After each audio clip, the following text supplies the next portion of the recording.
सुकहो टल गुर सेवियै, अहनिस सहज सुभाए। दर्शन परसै गुरु कै, जन्म मरण दुख जाय।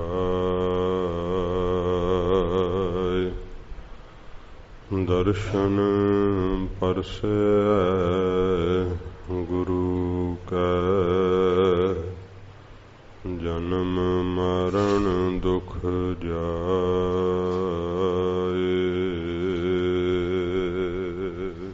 सतनाम श्री वाहिगुरु साहिब जी। इसका बल नाही इस हाथ, करन करावन सर्ब को नाथ।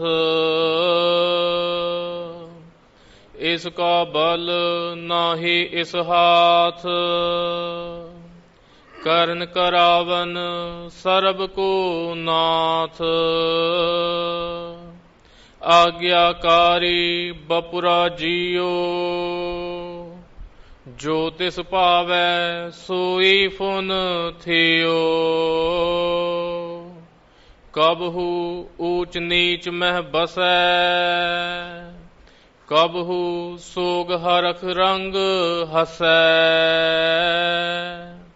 कबहू निंद चिंद व्यवहार, कबहू ऊभ आकाश पयाल। कबहू बेता ब्रह्म विचार, नानक आप मिलावण हार।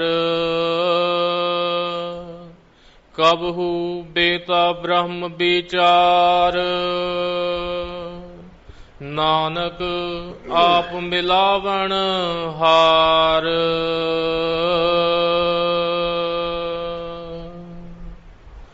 वाहिगुरु जी का खालसा, वाहिगुरु जी की फतेह। गरीब नवाज चबर छतर तखत दे मालिक सच्चे पातशाह धन साहिब श्री गुरु ग्रंथ साहिब जी महाराज हजूर दी परम दया सदका पंथ दे महान पवित्र अस्थान तखत सचखंड श्री हजूर श्री अबचल नगर साहिब विखे आप जी दर्शन दीदार करते हुए सतसंगत दियां घड़ियां दा लाहा प्राप्त कर रहे हो। धन साहिब श्री गुरु गोबिंद सिंह साहिब सच्चे पातशाह जी महाराज हजूर दा ये पावन अस्थान जिथे गुरसिख संगतां बड़े प्यार शरदा नाल यात्रा करदियां होइयां सच्चे पातशाह जी दे प्यार नूं प्राप्त करके अपने जीवन नूं सफला करदियां हन। सच्चे पातशाह जी दे पावन दरबार अंदर पवित्र बाणी दी लड़ीवार कथा दा समा है। प्यार शरदा नाल सतगुरु जी दा अमृत उपदेश मन एकागर करके सरवण करिए। सतगुरु जी दे पावन चरणां दा ध्यान करते हुए आखो जी सतनाम श्री वाहिगुरु साहिब जी। सतनाम श्री वाहेगुरु साहिब जी। सतनाम श्री वाहेगुरु साहिब जी। इसका बल नाहि इस हाथ। सच्चे पातशाह जी धन गुरु अर्जन साहिब जी महाराज 11वीं अष्टपदी सच्चे पातशाह जी महाराज ने बख्शिश की है। 4 पौड़ियां कल संपूर्ण होइयां सन। सच्चे पातशाह जी सारे कारजां दे करन वाला वाहिगुरु जी नूं महाराज कथन करदे है। सच्चे पातशाह जी कहते है जीव पतंत्र है, वाहिगुरु स्वतंत्र है। महाराज जी ने श्लोक दे अंदर बख्शिश की सी, कारण कारण प्रभ एक है, दूसरा ना ही कोई, दूसरा कोई होर नहीं। सारे कारजां नूं करन वाला इको एक वाहिगुरु आप है। सच्चे पातशाह जी महाराज कहते हैं वो जलां विच भी, थलां विच भी, धरती आकाश विच सब विच वो मिल रहा है, समा रहा है। सच्चे पातशाह जी महाराज ने फरमाया कि वो छिन मात्र समय विच खिनमै थाप उथापन हार, छिन विच चाहे ते सृष्टि नूं थाप दिंदा है, रच दिंदा है। छिन विच ही सारी सृष्टि नूं नाश करन दी ताकत भी रखदा है। महाराज ने कहा अंत नहीं किश पारावार, वाहिगुरु दी शक्ति दा कोई अंत पारावार नहीं आउंदा, उसका कोई था नहीं पा सकता है। अपने हुक्म विच वाहिगुरु ने सारी सृष्टि नूं अपने आसरे ते थम्मिया होया है ते आप निराधार है। आप उन्होंने किसी का आसरा नहीं कि किसी आसरे ते वाहिगुरु आप खड़े है, नहीं आप वो बिना आसरे तो हैं। वाहिगुरु जी दे हुक्म दे अंदर जीआं दा जन्म हुंदा है, सृष्टि दी उत्पत्ति हुंदी है। वाहिगुरु दे हुक्म विच ही जीव जिहड़े है वो परमेश्वर विच ही समा जांदे है। ये सारी कायनात वाहिगुरु विच ही लय हो जाती है। जिवें जल ते उठी हुई लहर फिर जल विच ही समा जाती है। सच्चे पातशाह जी महाराज कहते हैं जीव वाहिगुरु दे हुक्म विच कदे उच्चे व्यवहारां विच लग जाते है, कदे नीवें व्यवहारां विच लग जाते है। वाहिगुरु दे हुक्म विच वरत रहे हैं। हुक्म अनेकां प्रकार महाराज कहते भाई ये वरत रहा परमेश्वर दा अपनी कीती हुई सृष्टि नूं ते करके उत्पत्ति करके पालना वाहिगुरु जी आप वेखदे है। ये परमेश्वर दी वडियाई है। महाराज कहते उहदी अपनी स्वै इच्छा है। सब दे अंदर वाहिगुरु समा रहे है।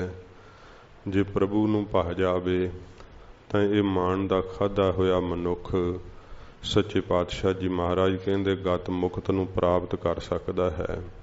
जे प्रभु नूं भा जावे तां सच्चे पातशाह जी महाराज कहते है इहदा उधार हो सकदा है, इहदी कल्याण हो सकदी है। आप वाहिगुरु अपनी इच्छा मुताबक अपनी मर्जी दे मुताबक जो करना करदे हन, किसी कोलों सलाह नहीं पुछ करके करदे।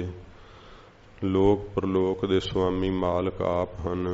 ये सारी संसार दी खेल नूं अंतरजामी वाहिगुरु ने आप खिलारिया होया है ते इस खेल नूं वेख करके बिगसदे है, खुश हुंदे है। सतगुरु जी कहंदे ने जो भावै सो कार करावै, नानक दृष्टि अवर ना आवै। जो वाहिगुरु जी नूं पाउंदा है वो जियां दे कोलों महाराज कार कराउंदे है। होर कोई महाराज कहंदे वाहिगुरु तो बिना साडी दृष्टि विच नहीं आ रहा। महाराज नूं पुछया सी कि महाराज मनुख भी कुछ कर सकदा है? तां महाराज जी ने कहा सी, कहो मानख ते क्या होए आवे। दसो भाई इस मनुख तो की हो सकदा है, क्योंकि जो तिस भावै सोई करावे। जो वाहिगुरु नूं पाउंदा है वो वाहिगुरु जी कराउंदे है। इसका हाथ होए तां सब कुछ ले, जे इहदे हथ विच कोई शक्ति होवे तां फिर ते सारा कुछ ही लै लवे। जो कुछ फुरना करदा है, किसे नूं मारन दा, किसे दी बाबत बुरा सोचदा है, ये तां फिर सारा कुछ ही प्राप्त कर सकदा है। महाराज कहंदे इहदे हथ विच कुछ नहीं, जो तिस भावै सोई करे। जो वाहिगुरु जी नूं पाउंदा है ना, वो महाराज कहंदे भाई हुंदा है।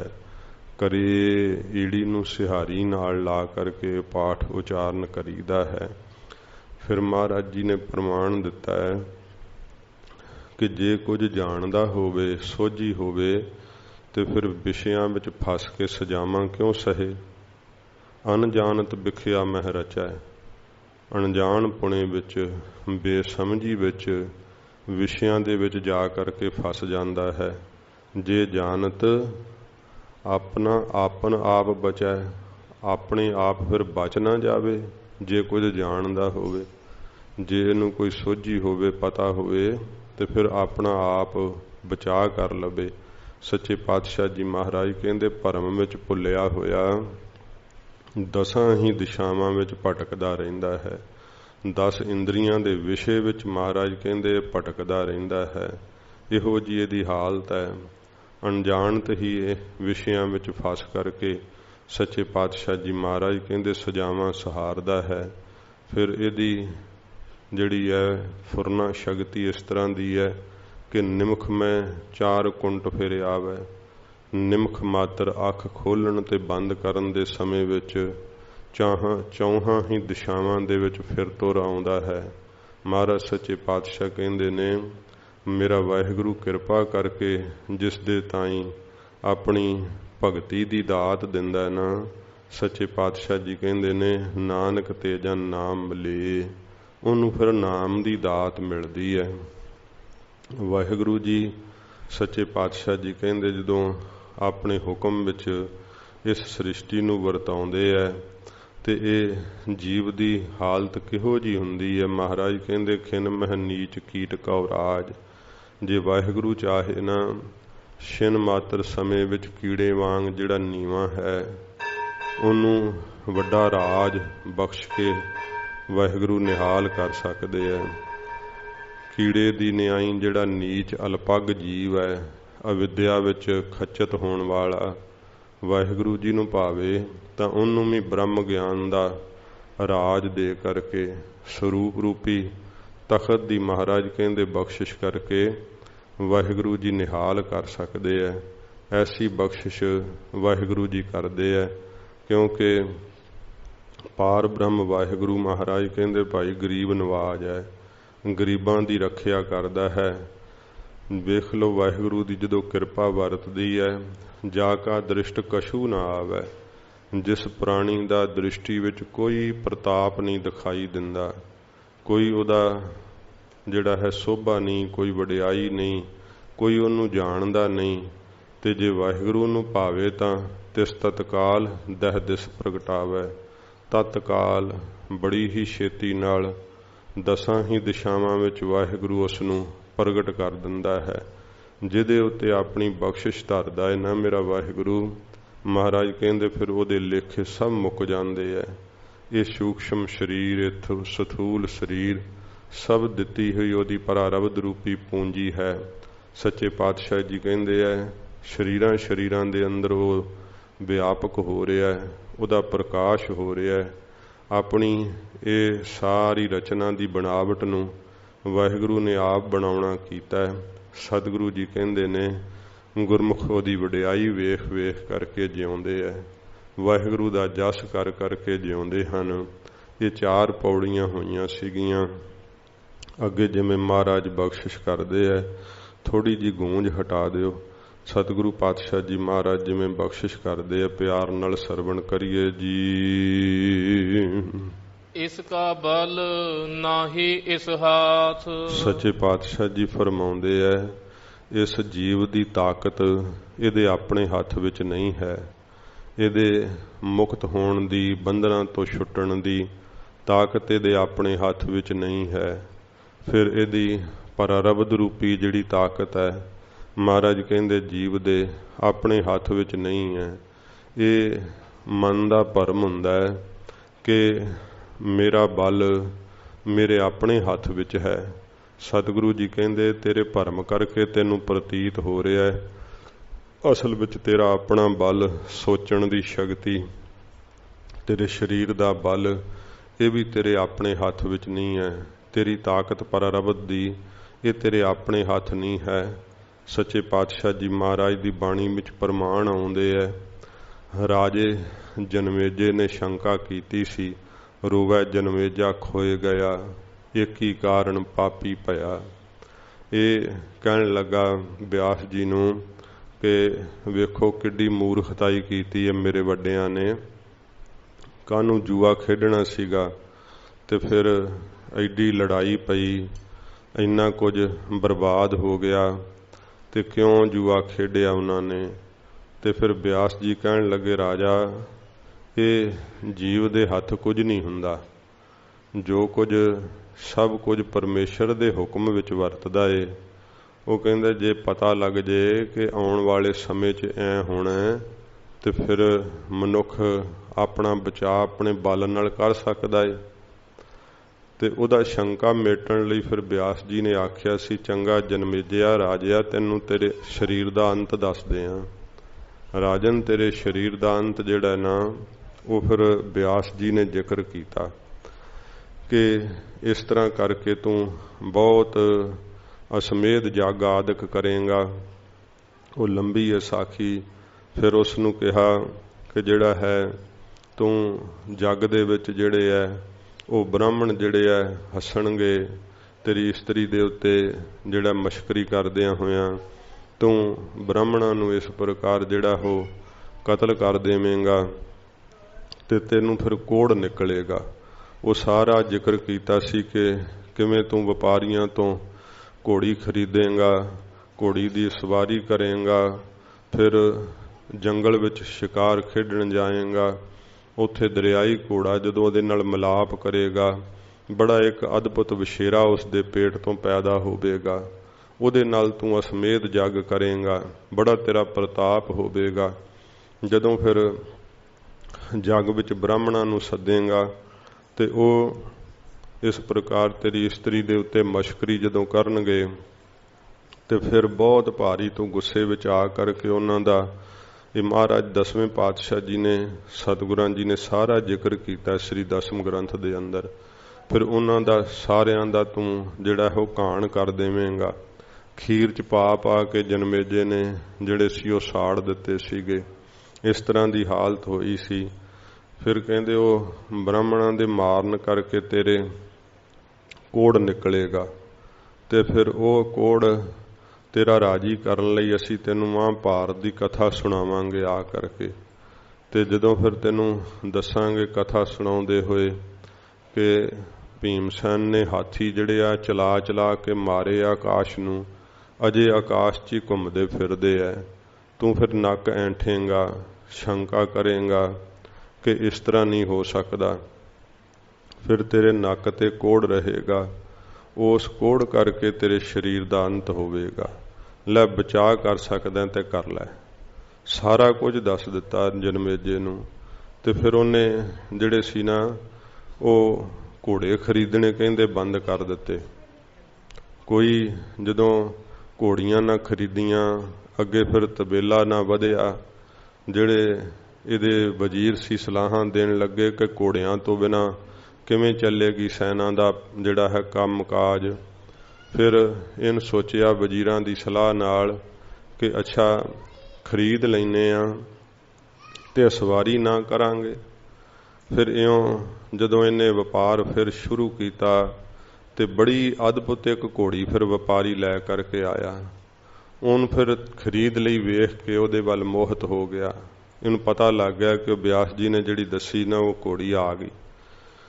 ਫਿਰ ਉਹਨੂੰ ਤਬੇਲੇ 'ਚ ਬੰਨ੍ਹ ਛੱਡਿਆ ਤੇ ਮਨ ਇਹਦਾ ਉਹਦੇ ਵੱਲ ਨੂੰ ਜਾਇਆ ਕਰੇ।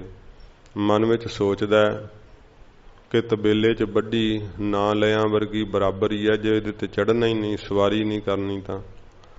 ਫਿਰ ਇਸਨੇ ਸਵਾਰੀ ਕੀਤੀ। ਠੀਕ ਜੰਗਲ ਵਿੱਚ ਗਿਆ, ਉਸੇ ਤਰ੍ਹਾਂ ਸ਼ਿਕਾਰ ਖੇਡਣ ਲਈ ਸੌਂ ਗਿਆ। ਉਹ ਦਰਿਆਈ ਘੋੜੇ ਦੇ ਮਿਲਾਪ ਨਾਲ ਫਿਰ ਉਹਦੇ ਪੇਟ ਤੋਂ ਅਦਭੁਤ ਵਛੇਰਾ ਪੈਦਾ ਹੋਇਆ। ਉਸ ਘੋੜੇ ਨੂੰ ਲੈ ਕਰਕੇ ਫਿਰ ਇਸ ਨੇ ਯੱਗ ਵੀ ਕੀਤਾ, ਉਵੇਂ ਹੀ ਬ੍ਰਾਹਮਣ ਵੀ ਮਾਰੇ। ਫਿਰ ਇਸ ਪ੍ਰਕਾਰ ਜਦੋਂ ਇਹਨੂੰ ਕੋੜ ਹੋਇਆ ਤੇ ਫਿਰ ਬਿਆਸ ਜੀ ਨੇ ਆ ਕਰਕੇ ਦੱਸਿਆ ਕਿ ਇਹ ਰਾਜਾ ਜਨਮੇਜਾ, ਹੁਣ ਤੂੰ ਸ਼ੰਕਾ ਨਾ ਕਰੀ। ਤੇ ਫਿਰ ਕਥਾ ਸੁਣਦੇ ਨੇ ਸ਼ੰਕਾ ਕੀਤੀ ਤੇ ਜਿਸ ਕਰਕੇ ਫਿਰ ਇਹਦੇ ਸਰੀਰ ਦਾ ਅੰਤ ਹੋਇਆ। ਮਹਾਰਾਜ ਜੀ ਨੇ ਕਿਹਾ, ਰੋਵੈ ਜਨਮੇਜਾ ਖੋਏ ਗਿਆ, ਇੱਕ ਹੀ ਕਾਰਨ ਪਾਪੀ ਭਇਆ। ਇੱਕ ਗੁਰੂ ਦੀ ਗੱਲ ਨਾ ਮੰਨਣੇ ਕਰਕੇ ਫਿਰ ਪਾਪ ਨੂੰ ਪਹੁੰਚਿਆ ਤੇ ਇਸ ਤਰ੍ਹਾਂ ਦੀ ਉਹਦੀ ਹਾਲਤ ਹੋਈ। ਜੀਵ ਆਪਣੇ ਬਲ ਨਾਲ ਕੁਝ ਵੀ ਨਹੀਂ ਕਰ ਸਕਦਾ ਹੈ। ਸੱਚੇ ਪਾਤਸ਼ਾਹ ਜੀ ਮਹਾਰਾਜ ਕਹਿੰਦੇ ਆ, ਜੇ ਕਰ ਸਕਦਾ ਹੁੰਦਾ ਤੇ ਫਿਰ ਜਿਹੜਾ ਪ੍ਰੀਸ਼ਤ ਰਾਜਾ ਸੀ ਫਿਰ ਆਪਣੇ ਆਪ ਦਾ ਬਚਾਅ ਕਰ ਲੈਂਦਾ ਉਹ ਵੀ। ਮਹਾਰਾਜ ਜੀ ਨੇ ਆਖਿਆ ਨਾ, ਹੋਵੰਤ ਆਗਿਆ ਭਗਵਾਨ ਪੁਰਖ ਹੈ, ਨਾਨਕ ਕੀਟੀ ਸਾਸ ਅਕਰਖ ਤੇ। ਜਦੋਂ ਹੁੰਦੀ ਹੈ ਆਗਿਆ ਮੇਰੇ ਅਕਾਲ ਪੁਰਖ ਵਾਹਿਗੁਰੂ ਦੀ, ਉਦੋਂ ਕੀੜੀ ਵੀ ਸਾਹ ਖਿੱਚ ਲੈਂਦੀ ਹੈ। ਜੀਵ ਦੀ ਆਪਣੇ ਹੱਥ ਵਿੱਚ ਤਾਕਤ ਨਹੀਂ ਹੈ ਕੋਈ ਵੀ। ਜੇ ਇਹਦੇ ਹੱਥ ਵਿੱਚ ਤਾਕਤ ਹੋਵੇ ਤੇ ਇਹ ਤਾਂ ਮਰੇ ਹੀ ਨਾ, ਇਹ ਤਾਂ ਸੰਸਾਰ ਚੋਂ ਕਹੇ ਮੈਂ ਜਾਣਾ ਹੀ ਨਹੀਂ। ਸੱਚੇ ਪਾਤਸ਼ਾਹ ਜੀ ਕਹਿੰਦੇ ਨੇ, ਇਸ ਕਾ ਬਲ ਨਾ ਹੀ ਇਸ ਹਾਥ। ਇਸ ਦਾ ਜਿਹੜਾ ਬਲ ਹੈ, ਤਾਕਤ ਵੈ, ਇਸ ਜੀਵ ਦੇ ਆਪਣੇ ਹੱਥ ਵਿੱਚ ਨਹੀਂ ਹੈ। ਬੜੇ ਭਾਵੇਂ ਯਤਨ ਕਰ ਲਵੇ, ਕਿੰਨੀਆਂ ਕੋਸ਼ਿਸ਼ਾਂ ਕਰ ਲਵੇ, ਭਾਵੇਂ ਕਿੰਨਾ ਜਪ ਤਪ ਵੀ ਰਾਵਣ ਨੇ ਕੀਤਾ ਸੀਗਾ, ਬੜੇ 10 ਸਿਰ ਸੀਗੇ ਉਹਦੇ ਕੋਲ, ਤਾਂ ਵੀ ਮੌਤ ਤੋਂ ਬਚ ਨਹੀਂ ਸਕਿਆ। ਮਹਾਰਾਜ ਨੇ ਫਰਮਾਇਆ ਕਿ ਇਸ ਦਾ ਬਲ ਇਹਦੇ ਆਪਣੇ ਹੱਥ ਵਿੱਚ ਨਹੀਂ ਹੈ, ਨਾ ਇਹ ਬੰਧਨਾਂ ਤੋਂ ਛੁੱਟਣ ਦਾ ਬਲ ਹੈ। ਜਿਹੜੀ ਪਰਰਬਦ ਵਾਹਿਗੁਰੂ ਨੇ ਪਾਈ ਹੋਈ ਹੈ ਉਹਦੇ ਮੁਤਾਬਕ ਹੀ ਜੀਵ ਕਠਪੁਤਲੀ ਦੀ ਤਰ੍ਹਾਂ ਚੱਲਦਾ ਹੈ। ਇਹਦਾ ਆਪਣੇ ਆਪ ਵਿੱਚ ਕੋਈ ਬਲ ਨਹੀਂ, ਕੋਈ ਤਾਕਤ ਨਹੀਂ ਹੈ। ਕਰਨ ਕਰਾਵਨ ਸਰਬ ਕੋ ਨਾਥ। ਸਾਰਿਆਂ ਦਾ ਜੋ ਨਾਥ ਮਾਲਕ ਹੈ ਉਹੋ ਹੀ ਸਾਰੇ ਕਾਰਜਾਂ ਦੇ ਕਰਨ ਵਾਲਾ ਹੈ ਤੇ ਜੀਆਂ ਤੋਂ ਕਰਾਉਣ ਵਾਲਾ ਹੈ ਵਾਹਿਗੁਰੂ। ਆਗਿਆਕਾਰੀ ਬਪੁਰਾ ਜੀਓ। ਇਹ ਜਿਹੜਾ ਬਪੜਾ ਤੁੱਛ ਜੀਵ ਹੈ ਨਾ ਵਿਚਾਰਾ, ਸੱਚੇ ਪਾਤਸ਼ਾਹ ਜੀ ਕਹਿੰਦੇ ਇਹ ਆਗਿਆਕਾਰੀ ਹੈ, ਹੁਕਮ ਨੂੰ ਮੰਨਣ ਵਾਲਾ ਹੈ। ਵਾਹਿਗੁਰੂ ਜੀ ਸਾਰੇ ਕਾਰਜਾਂ ਨੂੰ ਕਰਾਉਂਦੇ ਐ, ਫਿਰ ਸਾਰਿਆਂ ਤੋਂ ਨਿਰਲੇਪ ਹਨ। ਕਰ ਸਭ ਕੁਝ ਆਪ ਹੀ ਕਰਾ ਰਹੇ ਐ, ਪਰ ਫਿਰ ਵੀ ਅਸੰਗ ਹਨ। ਮਹਾਰਾਜ ਨੇ ਕਿਹਾ, ਇਹ ਤਾਂ ਜਿਹੜਾ ਵਿਚਾਰਾ ਜੀਵ ਹੈ ਨਾ ਬਪੜਾ ਤੁੱਛ, ਇਹ ਤਾਂ ਆਗਿਆਕਾਰੀ ਹੈ। ਜਿਵੇਂ ਆਗਿਆਕਾਰੀ ਕੀਨੀ ਮਾਇਆ, ਮਾਇਆ ਆਗਿਆਕਾਰੀ ਹੈ ਨਾ, ਹੁਕਮ ਵਿੱਚ ਚੱਲਦੀ ਹੈ। ਇਵੇਂ ਮਹਾਰਾਜ ਫਰਮਾਉਂਦੇ ਹੈ ਕਿ ਇਹ ਜੀਵ ਵੀ ਭਾਈ ਬਪੜਾ ਤੁੱਛ ਵਿਚਾਰਾ ਆਗਿਆਕਾਰੀ ਹੈ, ਆਗਿਆ ਦਾ ਪਾਲਣ ਕਰਨ ਵਾਲਾ ਏ। ਆਗਿਆਕਾਰੀ ਬਪੁਰਾ ਜੀਓ। ਬਪੜਾ ਜਿਹੜਾ ਵਿਚਾਰਾ ਇਹ ਜੀਵ ਹੈ ਇਹ ਆਗਿਆਕਾਰੀ ਹੈ ਵਾਹਿਗੁਰੂ ਦਾ, ਆਗਿਆ ਦਾ ਪਾਲਣ ਕਰਨ ਵਾਲਾ, ਹੁਕਮ ਵਿੱਚ ਚੱਲਣ ਵਾਲਾ ਏ। ਜੋ ਤਿਸ ਭਾਵੈ ਸੋਈ ਫੁਨ ਥੀਓ। ਜੋ ਕੁਛ ਵਾਹਿਗੁਰੂ ਜੀ ਨੂੰ ਪਾਉਂਦਾ ਹੈ ਨਾ, ਸੋਈ ਫੁਨ ਬੌੜੋ, ਉਹੋ ਹੀ ਥੀਓ ਪਹਿਲੋਂ ਹੁੰਦਾ ਸੀ, ਉਹੋ ਹੀ ਹੁਣ ਹੋ ਰਿਹਾ, ਉਹੋ ਹੀ ਆਉਣ ਵਾਲੇ ਸਮੇਂ 'ਚ ਥੀਓ ਹੋਵੇਗਾ। ਜੋ ਵਾਹਿਗੁਰੂ ਜੀ ਨੂੰ ਪਾਉਂਦਾ, ਮਹਾਰਾਜ ਕਹਿੰਦੇ ਭਾਈ ਤਿੰਨਾਂ ਕਾਲਾਂ ਵਿੱਚ ਉਹੋ ਹੀ ਹੁੰਦਾ ਹੈ। ਕਬਹੂ ਊਚ ਨੀਚ ਮਹਿ ਬਸੈ। ਇਹ ਕਦੇ ਜੀਵ ਜਿਹੜਾ ਹੈ ਨਾ ਉੱਚੇ ਸ੍ਰੇਸ਼ਟ ਪੁਰਖਾਂ ਦੀ ਸੰਗਤ ਵਿੱਚ ਵਸਣ ਲੱਗ ਜਾਂਦਾ ਹੈ, ਕਦੇ ਫਿਰ ਜਦੋਂ ਮੱਤ ਮਾਰੀ ਜਾਂਦੀ ਹੈ ਤੇ ਜਿਹੜੇ ਹੈ ਪਾਪ ਕਰਮ ਕੋਈ ਅੱਗੇ ਆ ਜਾਂਦੇ ਹੈ, ਫਿਰ ਨੀਚ ਪੁਰਖਾਂ ਦੀ ਸੰਗਤ ਵਿੱਚ ਜਾ ਕਰਕੇ ਵਸਣ ਲੱਗ ਜਾਂਦਾ ਹੈ।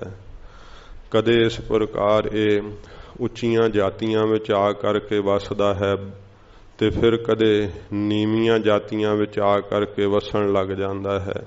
ਇਉਂ ਸੱਚੇ ਪਾਤਸ਼ਾਹ ਜੀ ਮਹਾਰਾਜ ਫਰਮਾਉਂਦੇ ਹਨ, ਕਬਹੂ ਊਚ ਨੀਚ ਮਹਿ ਬਸੈ। ਕਦੇ ਉੱਚਾ ਪੁੰਨੀ ਹੋ ਕਰਕੇ ਵਸਣ ਲੱਗ ਜਾਂਦਾ ਹੈ, ਬੜੇ ਪੁੰਨ ਕਰਮ ਕਰਦਾ ਹੈ, ਤੇ ਕਦੇ ਫਿਰ ਨੀਚ ਕਰਮ ਪਾਪ ਕਰਮ ਕਰਨ ਲੱਗ ਜਾਂਦਾ ਹੈ, ਪਾਪੀਆਂ ਦੀ ਕੁਸੰਗਤ ਵਿੱਚ ਜਾ ਕਰਕੇ ਵਸਣ ਲੱਗ ਜਾਂਦਾ ਹੈ।